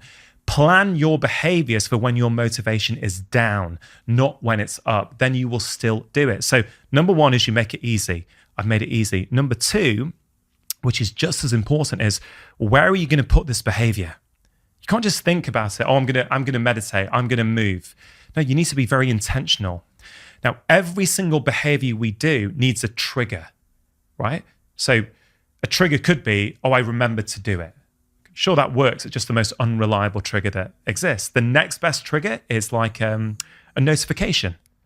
Like, you've got to be here to record a podcast with Stephen. Okay, great. I know I've got to do that. Or you put a Post-it note on your fridge. That's great. But the very best trigger, as evidenced by the research, and a lot of this comes from Professor BJ Fogg at Stanford. Instagram was literally invented in his class as an assignment, essentially. He has shown that if you stick on your new behavior onto an existing habit, it's much more likely to happen. Like the coffee. Like the coffee. I don't need my PA to phone me at 5 a.m. and say, hey, Rongan, listen, you must remember to make your coffee. I don't need my Google Calendar notification to pop and say, hey, Rongan, don't forget to make your coffee. I'm going to do that. It's locked in as a habit. I don't have to give it any conscious thought. It's going to happen. So therefore, if I stick my workout on there, I vastly increase the likelihood that it's going to happen. Add on to the fact that I keep kettlebells and dumbbells in my kitchen. My wife used to say, can we not just put these away in the cupboard? And I said, listen, babe, here's the thing. And I've seen this with patients. If you put this stuff out of the way so that the kitchen looks nice, right? I'm never going to lift up that weight. Out of sight, out of mind. We need to constantly trigger. So the kitchen's not a mess. It's just in the corner. There's a kettlebell. So as I'm making the coffee, I can see it. It's looking at me. Even if all I do is pick it up to move it, I've picked it up. And what it does, Stephen, is that on a very base primal level, it shows me each morning that I have value, that I'm worth treating with respect. You know, chapter 3 of the book is all about treat yourself with respect. Many of us, as I've done for much of my life, don't. We struggle with compassion for ourselves. We struggle to be kind to ourselves, right? But the research is really clear. People who are more compassionate to themselves, they're healthier, they're happier, they're more successful at work. We think we've got to beat ourselves up inside to do stuff, right? It's a myth. It's a short-term win. It's a long-term fail. And there are simple things that we can do. Quick one. As we all know, energy independence and living a little greener has never been more important for a better future. It's a journey I've been on over the last couple of years that I've shared with you sporadically, ever since I sold my Range Rover Sport and bought an electric bicycle. And there's a lot of people out there that listen to this podcast that are looking to make that sustainable switch in the things that run their daily life, whether it's their home, their car, their vehicles, whatever it might be. So when a good friend of mine at a company called My Energy, called Jordan, told me she was interested in sponsoring this podcast, I jumped at the opportunity. So for those of you that don't know, My Energy are a UK renewable energy brand whose mission is to increase the usage of green energy, helping people like you and I to save time and money when it comes to making sustainable switches in our lives. So if this resonates with you and you're the type of person that's been looking or thinking about going on your own sustainability journey, I highly recommend checking them out at myenergy.com. A lot of people, when they talk about health and happiness and those topics, you know, they tend to focus on things like what we eat. You know, that seems to be a really big factor in health. One of the things we've talked about there that I also read about in your work is you would actually suggest that maybe the most foundational thing to all of our lives, and it's kind of clearly one of the things that I've not been so consistent with, is sleep. So why is sleep so foundational and so important? I actually read that you said if there was one sort of health recommendation you would make to everybody, it would be to try and get more sleep. Why do you prioritize that so highly? Why is that so important? I think the reason why sleep is so important for society at the moment is because of how much we've lost. So depending on which study you read, you'll have a slightly different result. But essentially, compared to about 60 years ago, you know, we may have lost up to 25% of our sleep. Right? So on an 8-hour sleep cycle, we may have lost, 2 hours of sleep. Right? Now, when you think about what sleep does for the body and the brain and the mind, be like, well, actually, that is going to have a consequence. So in the short term, we all know, what does it feel like when we haven't slept well? Okay. Do we feel like our best selves? No, we're a bit irritable. We're a bit moody. What are we like with those closest to us when we haven't slept well? Are we patient and calm? Or are we a bit ratty and a bit angsty? What do you crave when you haven't slept well? You don't crave fruit and vegetables and whole foods. You crave sugar and cakes and candy, right? Because your hormones change when you haven't slept properly, right? You're less able to resist temptation when you haven't slept, right? You're much more likely to get emotionally triggered when you haven't slept. So sleep is really, really important in the short term, but in the long term, sleep deprivation is associated with pretty much every single chronic disease we have. Heart disease, Alzheimer's, autoimmune disease. All these things now we're pretty sure are directly, not just associated with, sleep deprivation is thought to be causative, right? So this is why we think, oh, I'm just going to crush it in my 20s, 30s. I'll sleep when I'm dead. I'll sleep later. I get there are phases in our life where we have to probably work harder than we would ideally do. We get opportunities, we have to take it, or we feel we have to take advantage of them. Fine, I get that. I'm not saying you're going to sleep 7 to 8 hours every single night. I don't manage to, and I do prioritize my sleep. But by and large, the biggest problem we have with sleep is that we don't prioritize it. We've never lived in a society where there are this many distractions from sleep. A million years ago, you didn't have, what do you do? It gets dark, you have a campfire, you sit around and chat, and then, you go off to bed, aren't you? It's so true. We live as if sleep is the only optional thing. It's the thing that we could do 1 hour, 2 hours, 3 hours, but we then over prioritize. But I can't miss that appointment. I can't miss that work commitment. But the sleep can come and go. It's like optional. And I get the temptation. There's always something you could do. You could watch a YouTube video. You could watch a new bots series. I understand that there are distractions. I totally get that.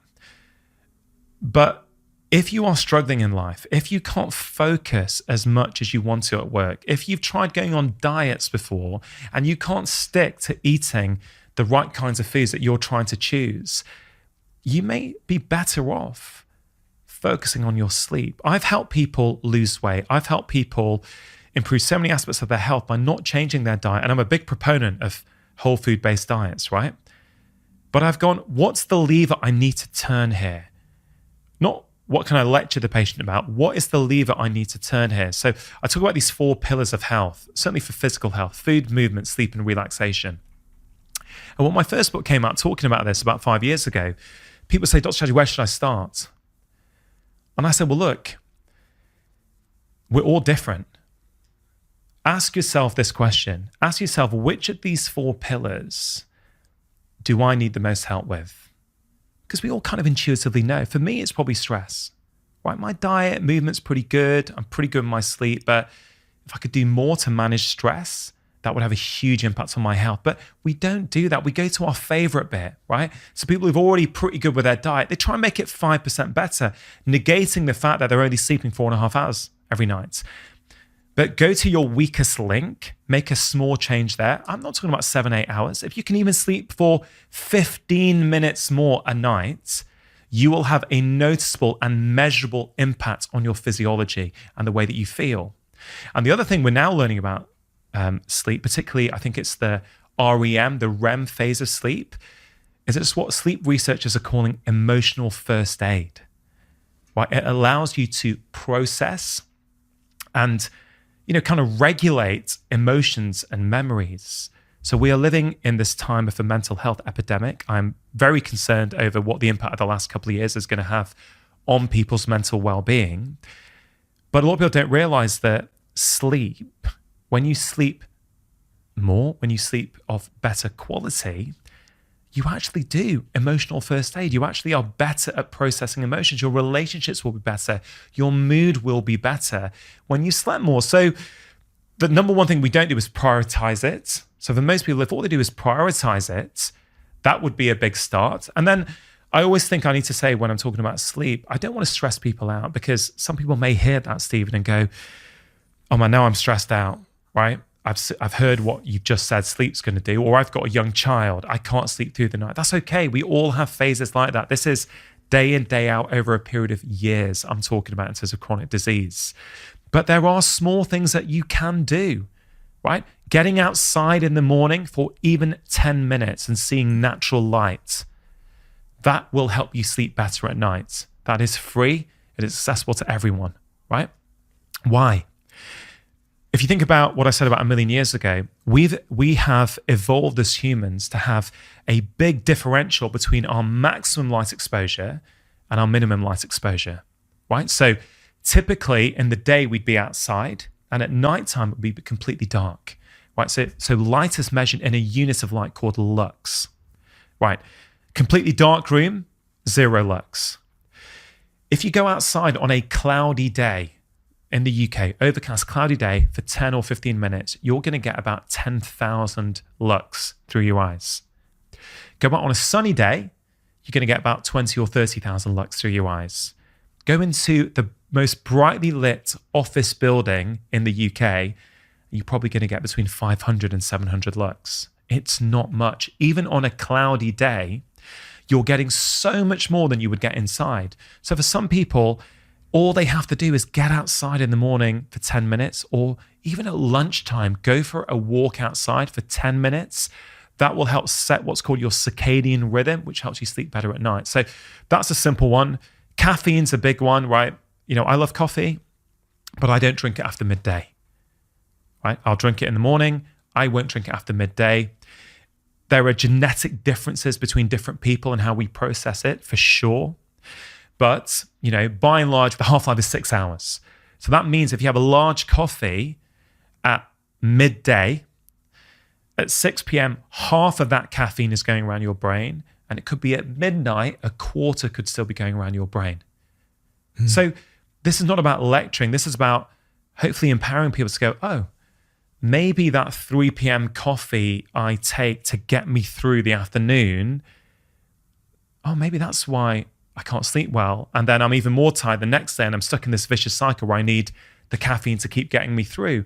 And again, if someone's listening to this and they're not sure, I would say, okay, why not try for 7 days only having caffeine in the morning and just see what happens. Observe. Do you feel better? Does it help? Do you have more energy? Great. And if you think you're some way and you really think it's a problem, you might want to wean down and try 7 days without. I never tell my patient to stop drinking coffee or to stop drinking alcohol. I want to help show them the impact it's having. Right. So let's say a patient's drinking too much alcohol for their health. I want to help persuade them to go for 7 days without and see how they feel. Right.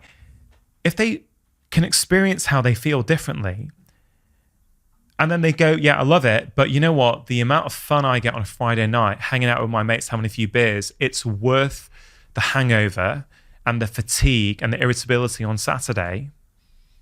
If they say that they're happy with that trade-off, okay, fine.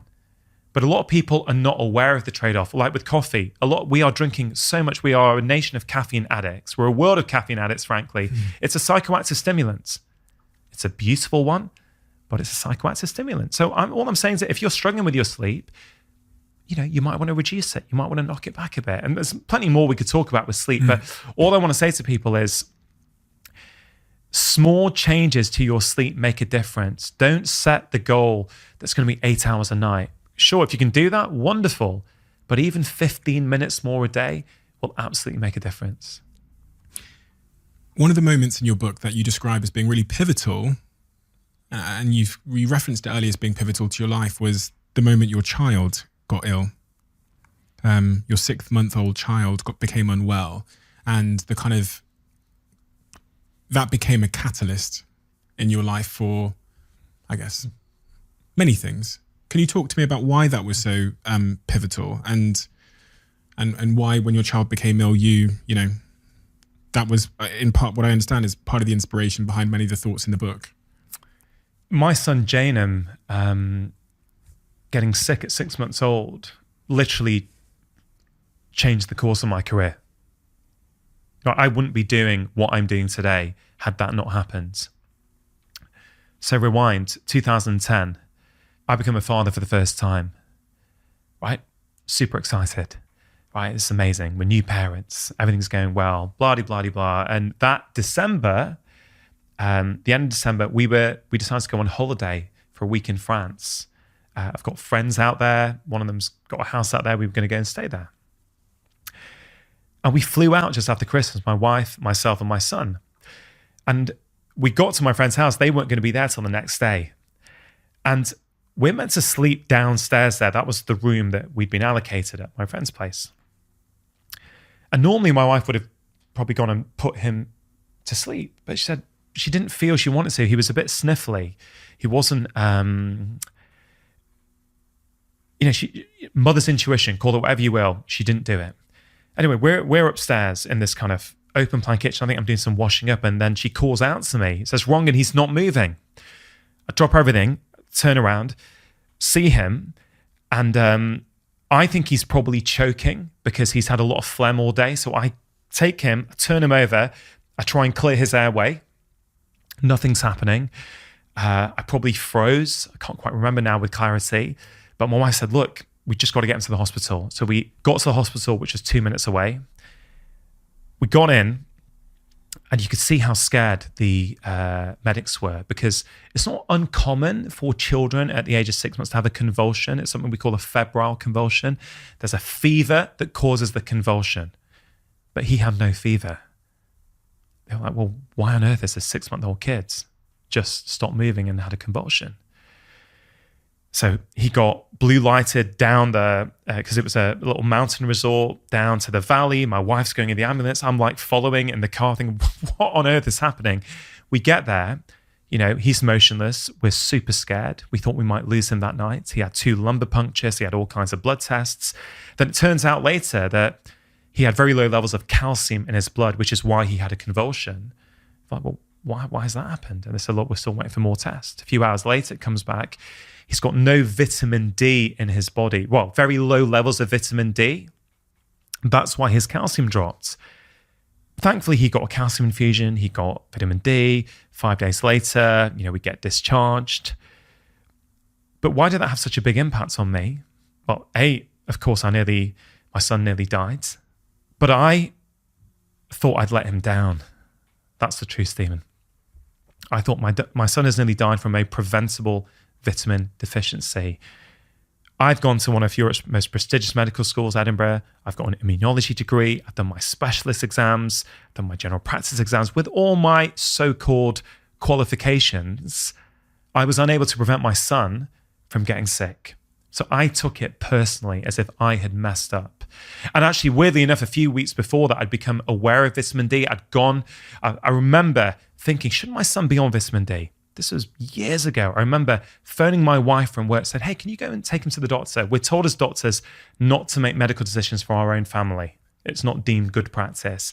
I sent her a protocol to just show that to the doctor. Say, your husband's a GP, he's just thinking about this. And the GP just laughed her out, said, you could have just typed this up on Word. This is nonsense. He doesn't need anything. Anyway, 2 weeks later, he's in France, convulsion, nearly dies. Why does that have such a big impact on me? Why has it had such a big impact on me? Because I thought I'd failed, right? My whole identity is around being perfect at that point. So I want perfection in every aspect of my life. I wanted perfection in every aspect of my life. And of course, my darling son, I felt so guilty, Stephen, I became obsessed. Right? Modern medicine saved his life, but that's it. Modern medicine often stops at that point. I was asking them, well, what happens if he's not had vitamin D in his system for the last few months, which he didn't? Vitamin D is critical for our immune system. It's critical. Could this be why he's got eczema? Could this be a contributing factor? They said, look, he's fine now. And I thought, this is not good enough for me. So I made it my mission.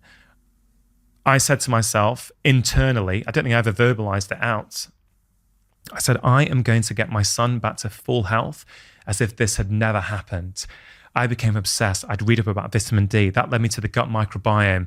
That led me to all kinds of stuff that I never learned at medical school that I've used to help him. He is a thriving, happy, healthy, strong 11-year-old boy. Okay. The principles and the tools that I've learned are what I've been using with my patients for years. It's what I used on Doctor in the House on BBC One to show people all around the country, and it's gone to 70 countries around the world, that all kinds of conditions, type 2 diabetes, fibromyalgia, panic attacks, anxiety, irritable bowel syndrome, can all be either reversed or significantly improved by making small changes to our lifestyle. That moment drove me to learn all this stuff, which I now share and help, arguably millions of people now. And for years, I wished it didn't happen. But I've changed my view for two reasons. One reason was that guilt I felt, Stephen, I carried in as a dad. He doesn't need his dad feeling guilty. That doesn't make me a calm, present, attentive father. That brings baggage into the relationship. And I could see that.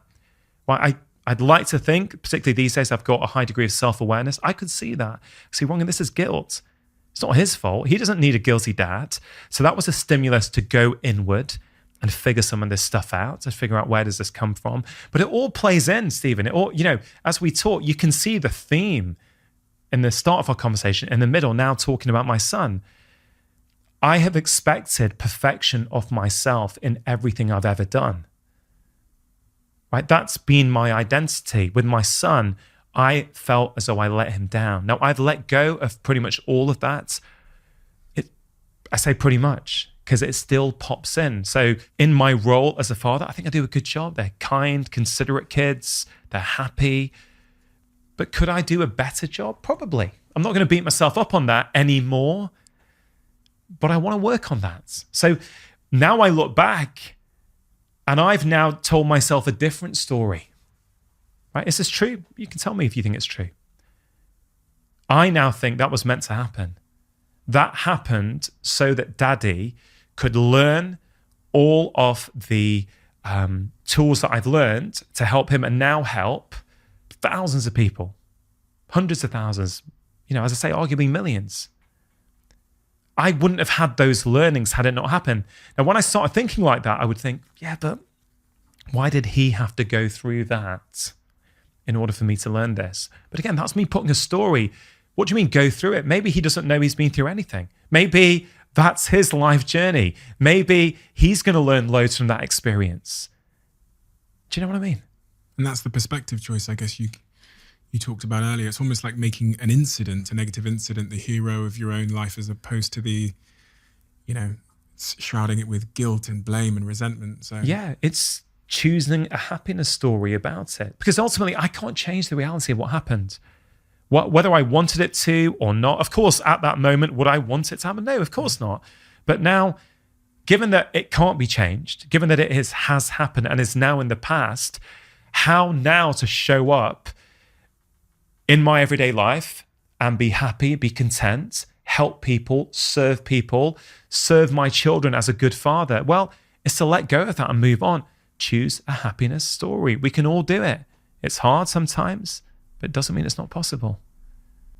And what is your mission now? As you look ahead to the future, you've achieved so much across such a diverse range of pursuits. Everything from your TV to podcast to books and everything in between. Your work as a GP, your medical practice, everything. What is your mission now as you look ahead to your future? The mission that I have stated publicly for the last few years has been, over the course of my career, I want to help 100 million people live better lives. I want to help them with their health and their happiness. But over the last few months, that's not been sitting that well with me anymore. I'm really good friends with my videographer, Gareth, who films every podcast that I do. We've been chatting a lot about it. And, when I first stated that publicly for the first time, I was so scared. Will people think he's got a big ego? Part of me didn't want to share that. I thought, what will people think of me? Right? Why that's been so good for me is it's helped me make decisions. As you know, the amount of incoming into our inboxes and what we could be doing is vast.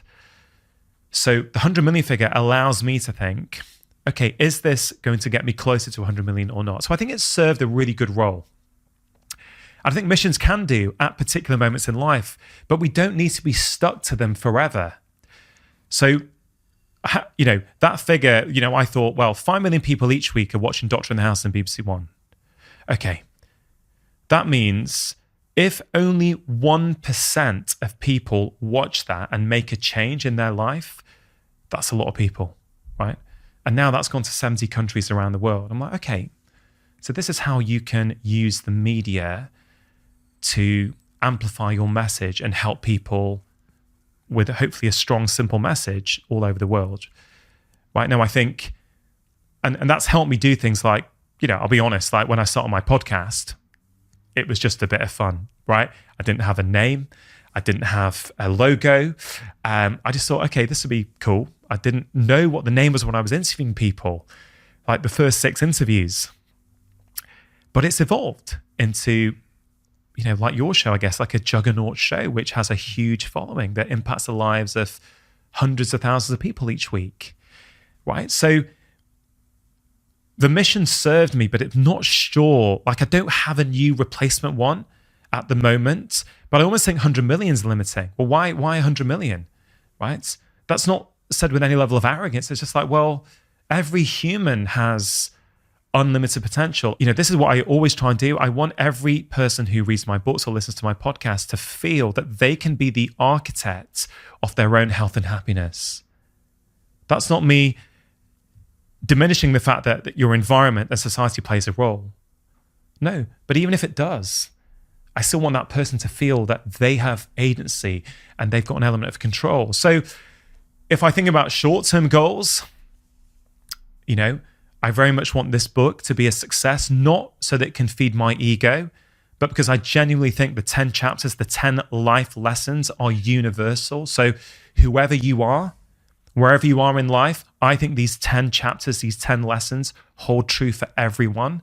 If anyone disagrees, I'd welcome a conversation about it, but I really think they do. And I think they're sort of things that people can revisit. They use them, then in a few months when life goes off track, they can come back. That's one immediate goal. But I think going beyond that, the mission's about conversation, right? Conversation matters. Long form conversation, like what you do on this show and like what I do on my show, that matters. We need that now more than ever. Everything is reduced down to that smallest soundbite that we can get out there. The problem is that comes at a cost because we lose perspective. It doesn't make us compassionate. It makes us angry, right? People are isolated. There's a lack of community. People feel lonely. It's driving them to junk happiness habits. I've got so many young men who've come to see me who've got pornography addiction, right? They can't even look me in the eye when they tell me they're that ashamed and embarrassed. They've not told anyone. They've not told their friends. They've not told their parents. There will be someone, Stephen, listening to this right now who's got an issue with pornography and they don't know where to turn. Picking up on that point of loneliness, I think in our society, we view loneliness as a sad thing in the sense that when someone's lonely, it almost feels like it's a sign of their inadequacy or their like lack of attraction, or then they're not a compelling human being. They weren't able to forge interactions. So although I've now come to learn that it's in fact a signal to get back to our tribes, we don't treat it like other signals. We don't treat it like thirst. We don't treat it like hunger. We will say if we're thirsty or we're hungry, but we won't say if we're lonely because it's stigmatized, right? I came to learn from the research I've done, and I saw similar stats which were terrifying in your work, is that loneliness isn't a sad thing. It's actually a really dangerous thing. So can you speak to the negative consequence of loneliness? The way society is set up now is making us lonely. We've moved away for work. We've moved away from our families. We don't have the tribes around us. And it's very, very damaging for our health, right? Some research suggests that the feeling of being lonely is as harmful as smoking 15 cigarettes per day, 15, right? Increases our risk of heart disease, strokes. You're more likely to die earlier if you feel lonely. Why is that, right? Think about it. 1 million years ago, you're with your tribe, you're with your community, right? If a wild predator is approaching the tribe, your stress response kicks into gear. That's a good thing. It's going to help you take action to keep you safe. Brilliant. All kinds of things happen in the body when that happens. Loneliness is also a signal. Think back 1 million years ago.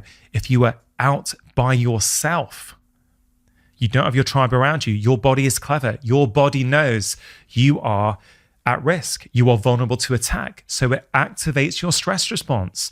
Your blood sugar goes up. Your blood pressure goes up. Your blood becomes more prone to clotting, right? Your amygdala, your emotional brain goes onto high alert. So you're hypervigilant. You become anxious, right? All these things happen when you feel lonely, right? You have physical changes in your body.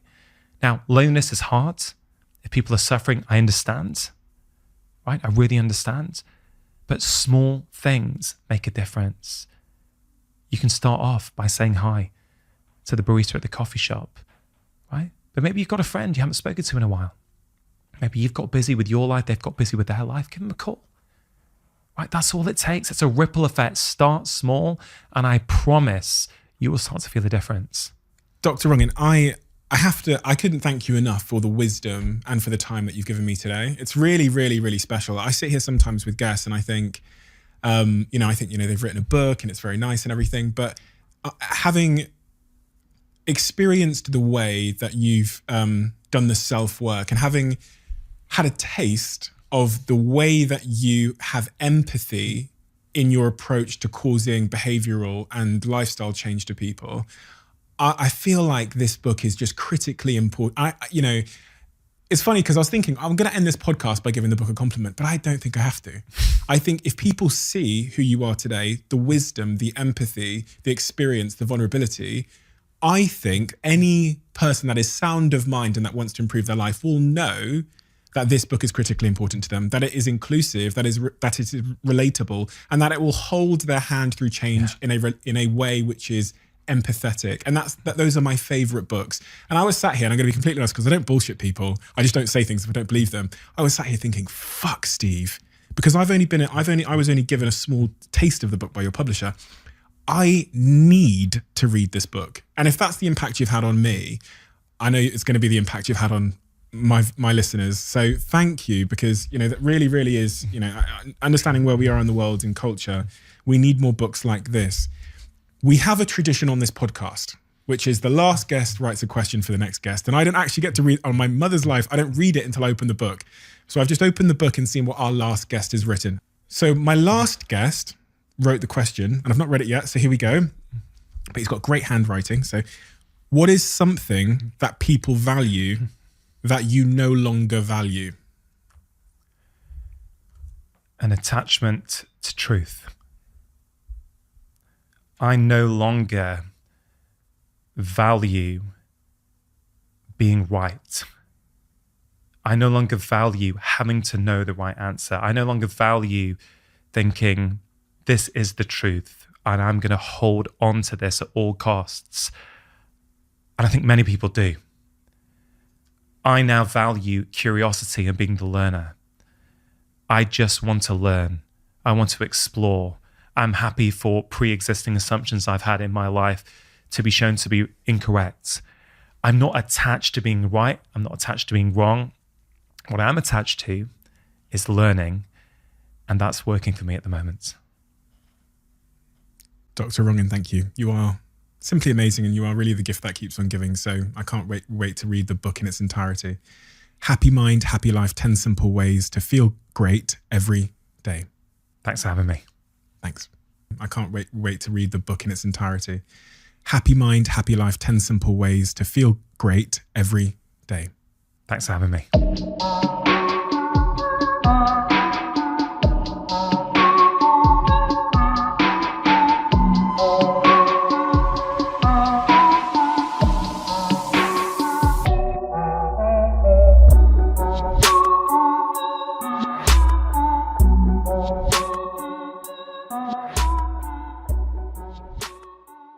Years ago, so I'm kind of interested in evidence-based complementary and alternative medicine. So someone that I met said, hey, have you ever heard of tapping? And I was like, what is this? And it's something called the emotional freedom technique. And what they told me is that if someone has trauma, you can tap on them, you can become a tapper, and there's this particular way to do it. And then you tap on certain parts of their body and it releases the trauma. So I was like, what BS is this? This sounds like complete BS. Now, over the last decade, there have been several studies on it. There was recently a meta-analysis that came out that showed that tapping is actually pretty effective for like treating trauma. And I was like, what the hell is this? This is wild, right? So even if we don't understand what the mechanism is, you can study whether people's trauma gets better or not. But I think this is just one of the many things that we've learned about emotions existing within the body. This is also a big problem that I see right now in our mental health system, is the majority of therapists have no training in the physical body. But if we think about like, anger releases adrenaline, affects blood pressure, affects heart rate, affects gut, peristalsis. So a lot of our emotions are physical. So the first thing that you've got to do if you're a dude and you don't understand what you're feeling is like pay attention to your physical body. So do you feel tension? Do you feel a tightness in the chest? And men will actually use very good emotional language as long as it relates to being physical. So I'll tell you, Stephen, man, this girl called me and it was like she kicked me in the nuts. Now, what does that mean? What is that emotionally? Like, I don't know, you don't know, but we both know what we're talking about. We know what it's like. Oh my God, dude, I know it sucks, dude. It sucks when they kick you in the nuts. Oh my God, dude, it was like a punch to the gut. Oh my God, dude. Like, when we have issues of lack of self-esteem, it's like small penises, right? I feel like my penis is small. It's like emasculate. Like all of these negative emotions, we use physicality. We use the language of physicality. Second thing that you should do is use your physical body. So there's all kinds of things that you can do. So I think deep breathing is a really fantastic thing that you can do. Exercise is really great. I mean, there are tons of people that I've worked with who are like, therapy didn't work for me, but after a breakup, lift, bro. Like we hear this advice. And we in the medical community have been so arrogant because we've said, oh no, you should go to talk therapy. Like, you're wrong. Lifting didn't work for you. What you should do is go to talk therapy. That's not the case. When this is working for people, we should pay attention to it. And the more that we learn about science, the more we should tap into our body. So the first thing that I would say is anytime you're feeling uncomfortable, where is that physical discomfort?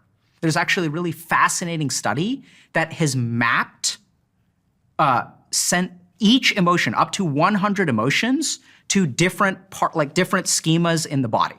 So anger is like in the chest. Sadness is like in the chest and in the stomach.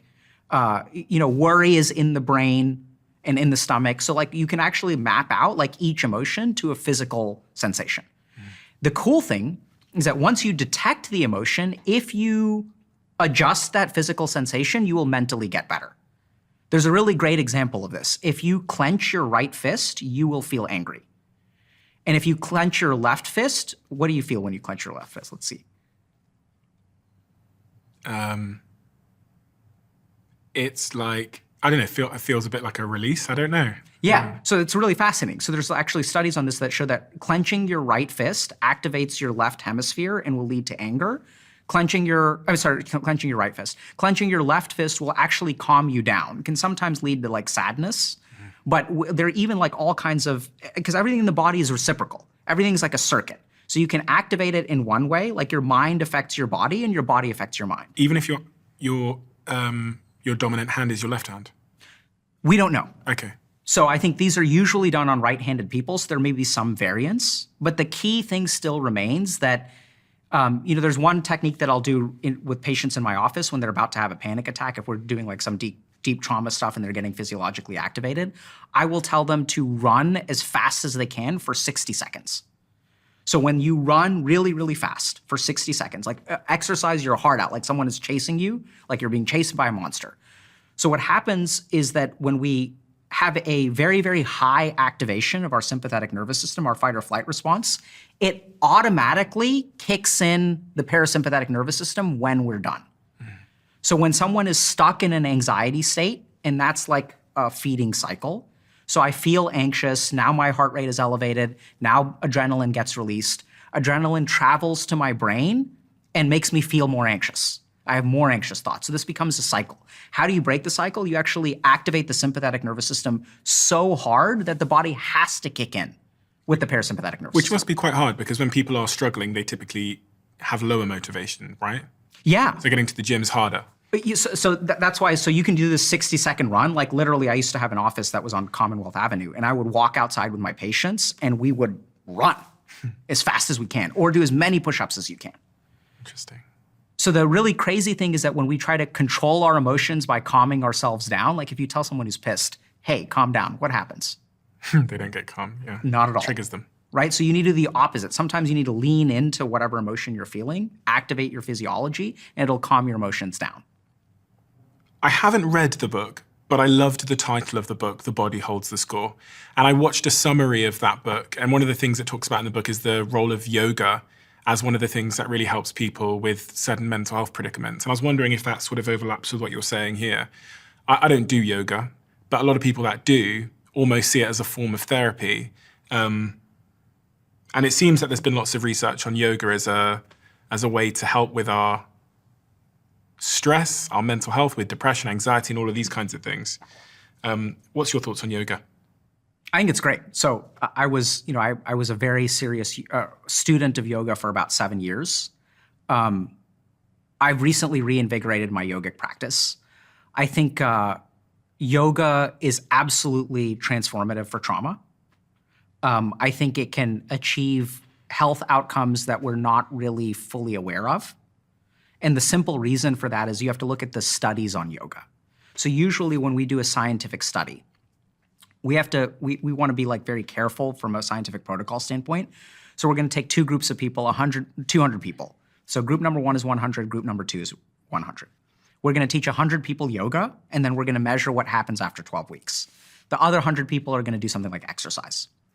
So the key thing that we have to understand about studies on yoga is we're taking novices and we're teaching them yoga. They're still novices at the end of the study, and we see some health benefits. There are very few studies on yogis, right? There are a lot of studies on yoga, but a yogi is very different from yoga. So when you become an expert in yoga, so I do this work myself, and I teach my patients this kind of stuff. So you learn a lot about the way that your mind functions. I think there are a lot of correlations with CBT, but like yoga will teach us, for example, about our ego. And so how do you know if your mind is malfunctioning or not? So, like you were saying before when we were talking, you mentioned, how do I know if I'm wrong or my partner is wrong, right? How do you know if your mind is functioning properly? Mm-hmm. One of the biggest problems in the world today is that your mind comes up with conclusions. How do you know if your conclusion is right or wrong? Sometimes it's right, sometimes it's wrong. And we just assume that there's no way of knowing the difference. That's not true. So if your mind is operating in a pure way that's free from cognitive bias, which we also know scientifically, then your mind will come up with the right conclusions. So the question is, how do we remove cognitive bias from the mind? That's what the discipline of yoga teaches us. So 2 things to consider if you want to know whether your mind is thinking clearly or not. First of all, what emotions are you feeling? And if you say, I'm logical right now, I don't feel any emotion, that is factually incorrect. There is no point, 24 hours a day, 365 days of the year, blood is flowing to the emotional circuits of your brain. You are never not feeling any emotion. So the first thing we need to do is understand, yoga teaches us this, what is the emotional impact of our thoughts? The second big thing is, what is the ego saying? So if your ego is active, your ego will create cognitive biases. I feel insecure. So what I'm going to do is I'm going to do some mental gymnastics to put someone else down and elevate myself. Now what you're doing is mental gymnastics. You're adding a cognitive bias to help yourself feel better. So yoga, from a physiologic level, will balance our nervous system. It can do things like change our respiratory rate. About 18 minutes of yogic practice is what it takes to shut down cortisol production in our brain. So we know that cortisol will then affect all kinds of things. So yoga works on the physiologic level. It absolutely trains us mentally, right? So like yoga, I think, is like the most robust system of like mental training that exists in the world. So how do you control your desires? How do you control your perceptions? All that kind of stuff. There's a lot of good trauma healing that can happen in yoga, which has to do with a slightly different concept. So I think yoga is incredibly useful and incredibly powerful. Trauma healing. I was watching something when you were talking about how people who have experienced trauma almost operate in defense in their lives. And earlier on, we were saying that people have these stories they've told themselves. I'm lazy. I'm this. I'm that. But when I heard you talk so articulately about how trauma makes us play life in defense, it made me understand maybe a lot of people that I know in my life that aren't overtly motivated and seem to struggle with things like discipline. What have we got to understand about the nature of trauma and the impact it has on us as it relates to our ability to show up and achieve our goals?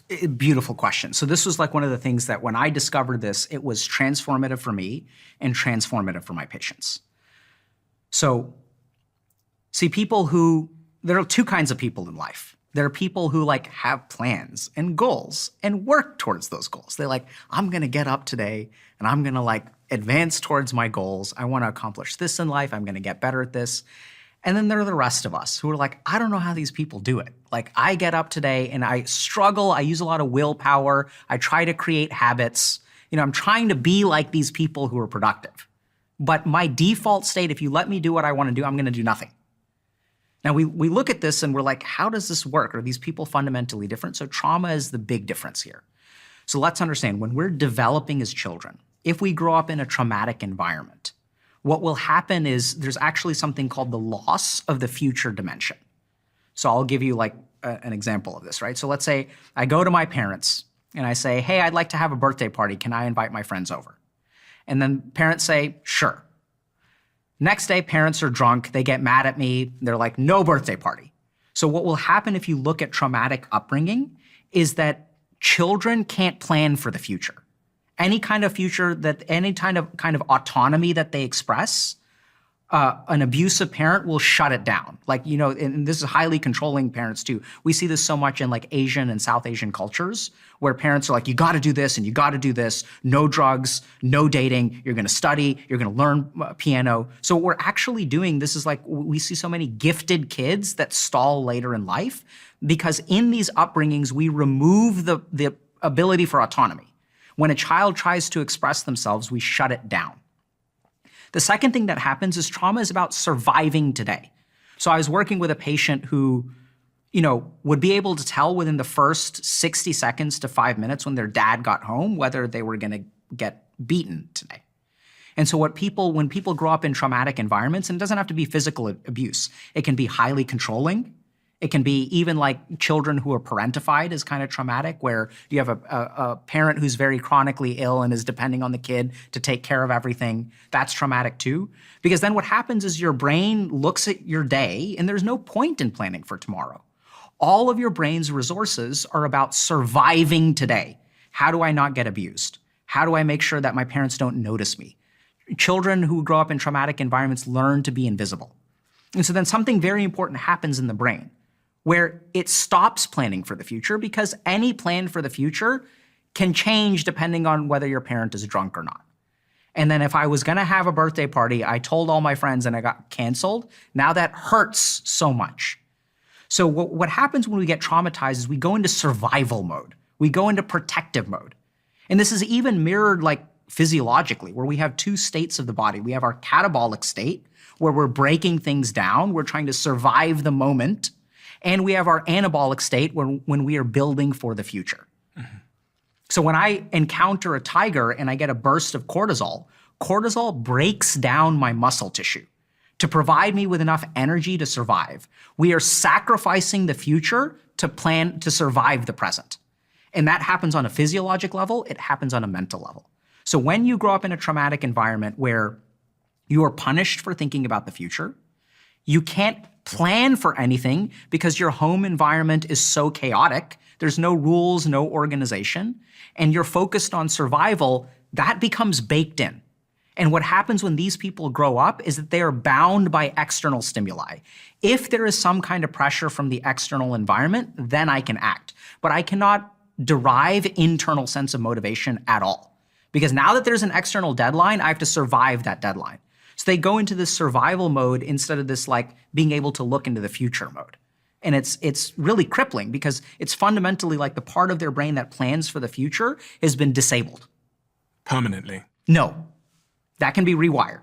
It's just been disabled in this way, right? So like that's your default state. Then what we have to do is like undo that. So does that mean that parents who give their children more autonomy when they're younger typically are better at attacking life, and parents who stifle their kids' autonomy end up playing in goal? Absolutely. So we can look at something called authoritative versus authoritarian parenting, okay? Mm-hmm. So there are two kinds of parenting that people can do. One is where I'm gonna support my kid, but I'm gonna give them autonomy. I'm gonna give them structure and guardrails, but they can operate to a certain degree independently. That leads to the best outcomes. Versus parents who are highly controlling. Parents who are highly controlling, their kids have worse outcomes in life. So even if they're successful in some way, right? And I was even on this track where like when I was 9 years old, like my dad told me and my brother, he's like, one of y'all is going to be a lawyer, one of y'all is going to be a doctor. Like there was no question about it. I had to become a doctor. And then my brother was older, he went to law school. So I was like, I have to go to med school. And so what happened is I struggled a lot with autonomy when I was in college and failed out and all that kind of stuff. And I'll work with so many people like in residency. I was running this program where I did like, wellness for medical residents, surgical residents, emergency room residents. And what I saw is that a lot of these people have invested a lot of this time into this dream, but they're not happy. So now they're kind of just like living on autopilot and they don't like know what to do about it. They're unhappy, but now you feel stuck. You've committed to this path. So how do we turn ourselves around if we are one of those people who find ourselves playing in goal in life? How do we become an attacker? How do we become autonomous and a self-starter like you described? Is there a system, a way, a process? Yeah, so I think, so it's complicated, but I think we know there are a couple of different steps that are involved. So the first is you have to be safe. So if you're in a position of life where you are constantly stressed out, it shuts off your capacity for neuroplasticity. So the first thing that I recommend to people is like, if you're in a toxic relationship, if you're in an abusive home, do whatever you can to create some pocket of safety in your life because the growth has to come from there. So it's like super basic stuff. Second thing that we have to do is learn how to regulate our emotions. So if we don't know, first of all, what we're feeling, then our emotions will act in ways that are very self-sabotaging. So we have to decompress our negative emotion because otherwise the negative emotion will fuel things like addiction. So if I don't have a healthy way of processing my emotion, my brain, because it's trying to survive, will start drinking alcohol because that's the only thing that works. So we have to develop some degree of emotional regulation. Now, this is the really cool thing. So if you look at, so Stephen, let's talk about you for a second. Is that okay? No, I'm joking. So are you a survivalist or are you like looking forward? I'm looking forward. How does that work for you? How are you able to look forward? Like what's your inner experience? I've always looked forward. I've always had to look forward. I've not really had a choice in life, I don't think. I think my parents were so absent that it created an environment where I didn't have a choice. It's like if you wanted lunch money, it's not going to appear out of anywhere. If you want to eat today, it's not going to appear. Parents aren't home, so you have to go figure stuff out. I had the same external pressures of trying to fit in at school or all these pressures that anyone has, but I had an absence of dictation. So I had to figure it out and run experiments. So as an adult, I'm still doing that now. Okay, that frightens me. So my guess is that if you try to sit still, you start to panic. Oh, I really struggle with stillness. Okay.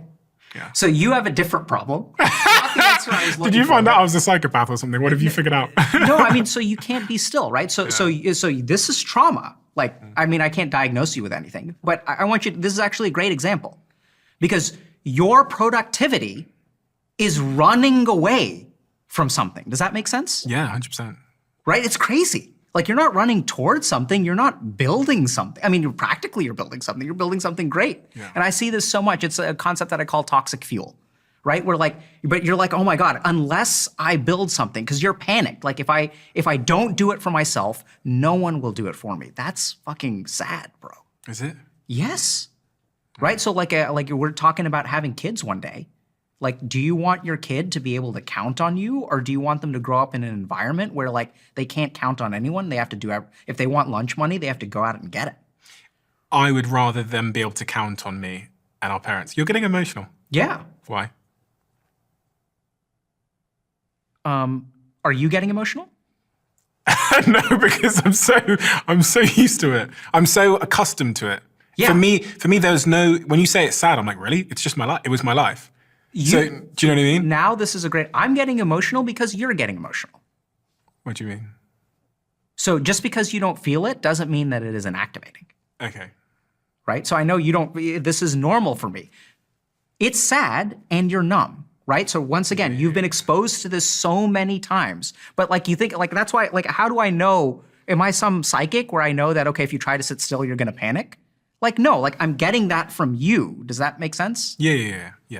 Some of it's logical, But like you say I'm looking forward. Just the way that you said it implies for me like what is going on in your mind. There's a desperation to your forward momentum. Yes. Right? That's not good, bro. Right? But here's the problem is you love it. You love it. Because if you didn't have it, where would you be?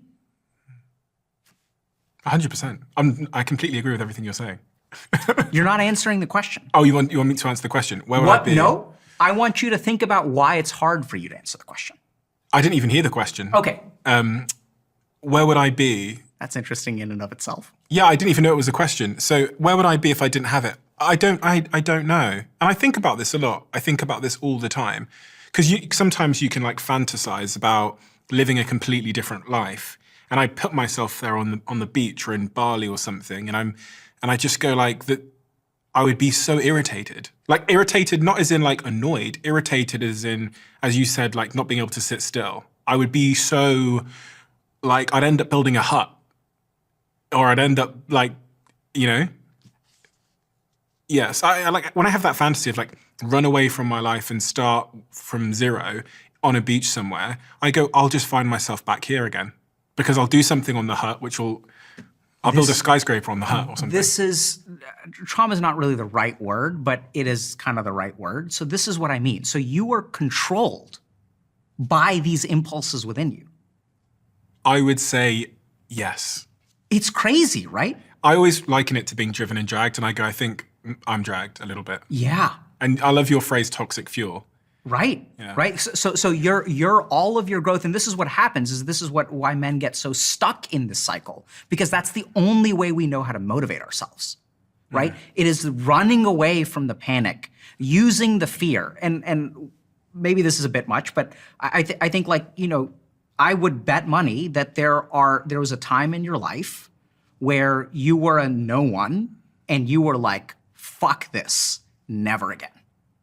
And you were like, I'm gonna run away from, like, I'm never gonna do this again. It was so incredibly painful. And then that's what fuels you. And if you stop, I would bet money that the panic that you feel is connected to that moment in your life when you're like, never again. Who knows? Yes. Okay. No, yeah. I mean, it's funny because I was thinking as you said it, and I was reflecting on this day when I was younger, and I walked to this park. It was late at night, and this kid called Sam, he started calling me the N-word. And in that moment, I don't know why I always think of this moment, but you've got this real disconnection, because I'm the only black kid there anyway. This is like Devon in 1990, whatever. And I thought we were so different. Our family was so different anyway. And just that moment of feeling totally disconnected, because you don't look like anyone else. You don't sound like anyone else. Your curly hair, your different color skin, and that just real sense of disconnection. And I think that kind of sort of permeated a lot of my early upbringing, was this shame, this insecurity, this disconnection. And then you compound that with your parents being away. And so when I talk about my parents not being in the house much when I was younger, I still had this disconnection and this shame, but now I had this big void of freedom to do something about it, which meant I could start a business. I could sell some stuff. And if I sell some stuff, I can buy some shoes, and the shoes are going to make me fit in because everyone else has those shoes. So it was this kind of spiral. And as you get older, I can be aware of it all I want. It doesn't mean it's going to help necessarily, because there's a difference, obviously, as you know, from being aware of something and then being able to take control of the thing. No, there isn't. This is how we started the conversation. No, there's not a difference. Oh, is there not? I thought it was a logical process. Hold on. Great. So can we go a little bit further? 100% goes Okay. further. So you're so interesting, right? So you felt ashamed. You felt small. Yeah. You felt like you didn't have anyone's respect, right? And so you've done something beautiful. When someone looks at you, what do they see now? The opposite? Yes. Tell me. What does someone see now when they look Yeah. at me? Probably they see confidence. They probably see someone who's quite secure in themselves. Absolutely, right? So you have it's subtle, man. We're gonna get so subtle, it may not make sense. So there's so many layers of projecting confidence, and you've tapped into an authentic confidence. There's even a subtle thing because you dress very carefully, right? You don't dress in a way that normal people who are trying to impress people dress. You want to be authentically impressive. Does that make sense? Yeah. You're not gonna take any shortcuts to being impressive. You're gonna be truly impressive. Does that make sense? Yeah, I guess so, yeah. But here's the subtle thing. It's still there. The panic is still there. You know why? Because you still give a shit about being impressive. Right? It's authentic impressive, sure enough, but it's still important to be impressive. And as long as that thing is there, like the panic and that's all the same thing. It's 100% true. And I had an author on my podcast who wrote a book called Status. And that's when I had this like brain wobble in my head because, I said I used to wear Louis Vuitton before I was 25. I thought that's when I gave up giving a fuck about like status and impression. And then he was like, no, if you think about billionaires, they just end up playing a different status game. The logos get smaller because now Louis Vuitton would make me look like an idiot. It would actually lower your status. They start playing games about boats. Like, how big is my boat? But they're still playing the same game. And when he said that, I thought, fucking hell, of course I'm still playing the same old games in different ways. So I think there's a lot of authenticity and goodness here. So this is exactly how trauma works, where like we build something that is good. Here's the key thing to understand that yoga teaches us. No amount of fixing your life will make that kid go away. Right? So like when I work with people I see you smiling. So like, when I work with people who've been traumatized, they will build amazing lives, but they still carry that kid with them. And the kid will come out at times. There'll be particular times where if I'm a little bit, like if I like treat you in the wrong way, like you'll notice that you feel like that kid again. When you're idle, you feel like that kid again. So that psychological, that neuronal wiring is there. So you can build all this wonderful stuff, and there's authenticity. It's not like you're faking it. This is a really common misconception. Are you faking? No, you're genuinely confident. You're genuinely authentic. You can't fake it and get to where you are. And at the same time, the wounds that we experience leave scars. Yeah, 100%. And the real way to heal is to go back to that moment and like deal with that kid, right? You have to dismantle the worldview that you have, which is how you heal trauma, is when we get traumatized, we adapt. In order to come out of this situation, I need to learn this particular thing. So some kids that I've worked with adapt by becoming invisible. That's what I did. I got bullied a lot. So what do? I learn how to be invisible. Some people adapt by being successful. So if I'm successful, it's an antidote to my shame. I don't have to be ashamed anymore if I'm successful. But that old injury is still there. Yeah. And this is why it's so complex, because what you've just said is so unbelievably true, but it's where the misconception happens, because I don't go home and I'm not like insecure or I'm not unconfident. Like I think like when I'm on my own, I'm very, very okay with who I am, with myself. I'm very, very, like I feel like the guy that you experience on camera is very close to who I am when I'm in the hotel room alone at night. However, it doesn't mean that I still don't have those like childhood bruises and that they can't be pressed by various things. And so it's this almost, because, when we say these words like insecurity and shame, you'd think that like I walk into the green room over there and I'm like, oh, it's not my life. But where I know that there's still something there is I go, why are you still driving like this? Exactly. When you are so well aware that it will not lead to any more happiness in any context. Like I'm so logically aware that becoming more will not have any impact on the things that matter.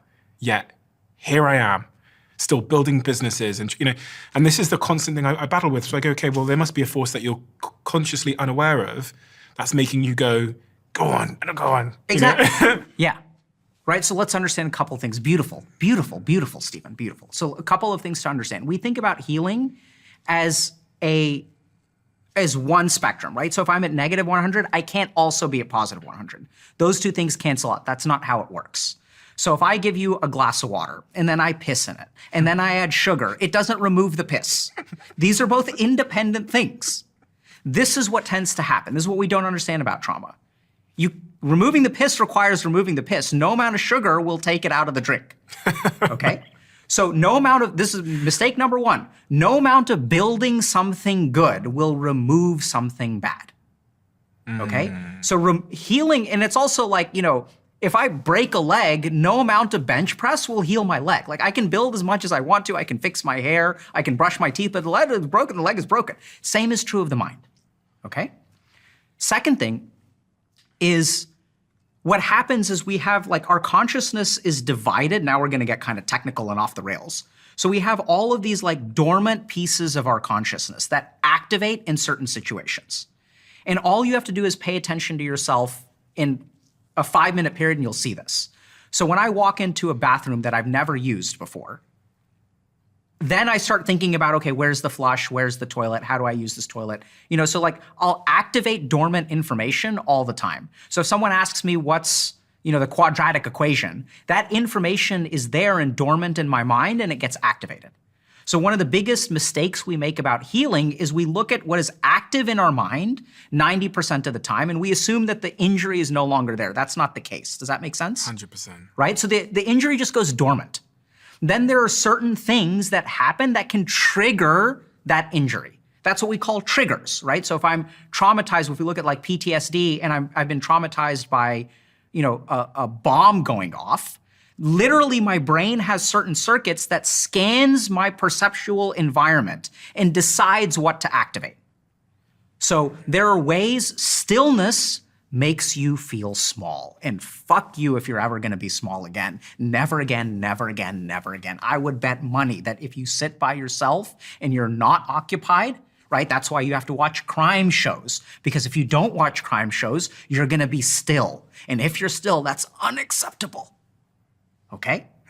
So dormant things have to be healed where they belong. You don't need to worry, by the way, it's in your karma, it's gonna get healed and it's coming.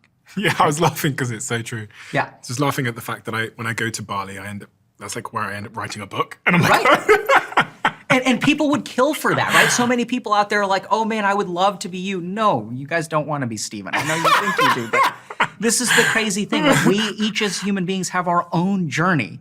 And are you privileged and should you be grateful and should people aspire to be you? Absolutely, but they don't want to be you. Like your own problems are enough. They don't need yours too. yeah, okay? Amen.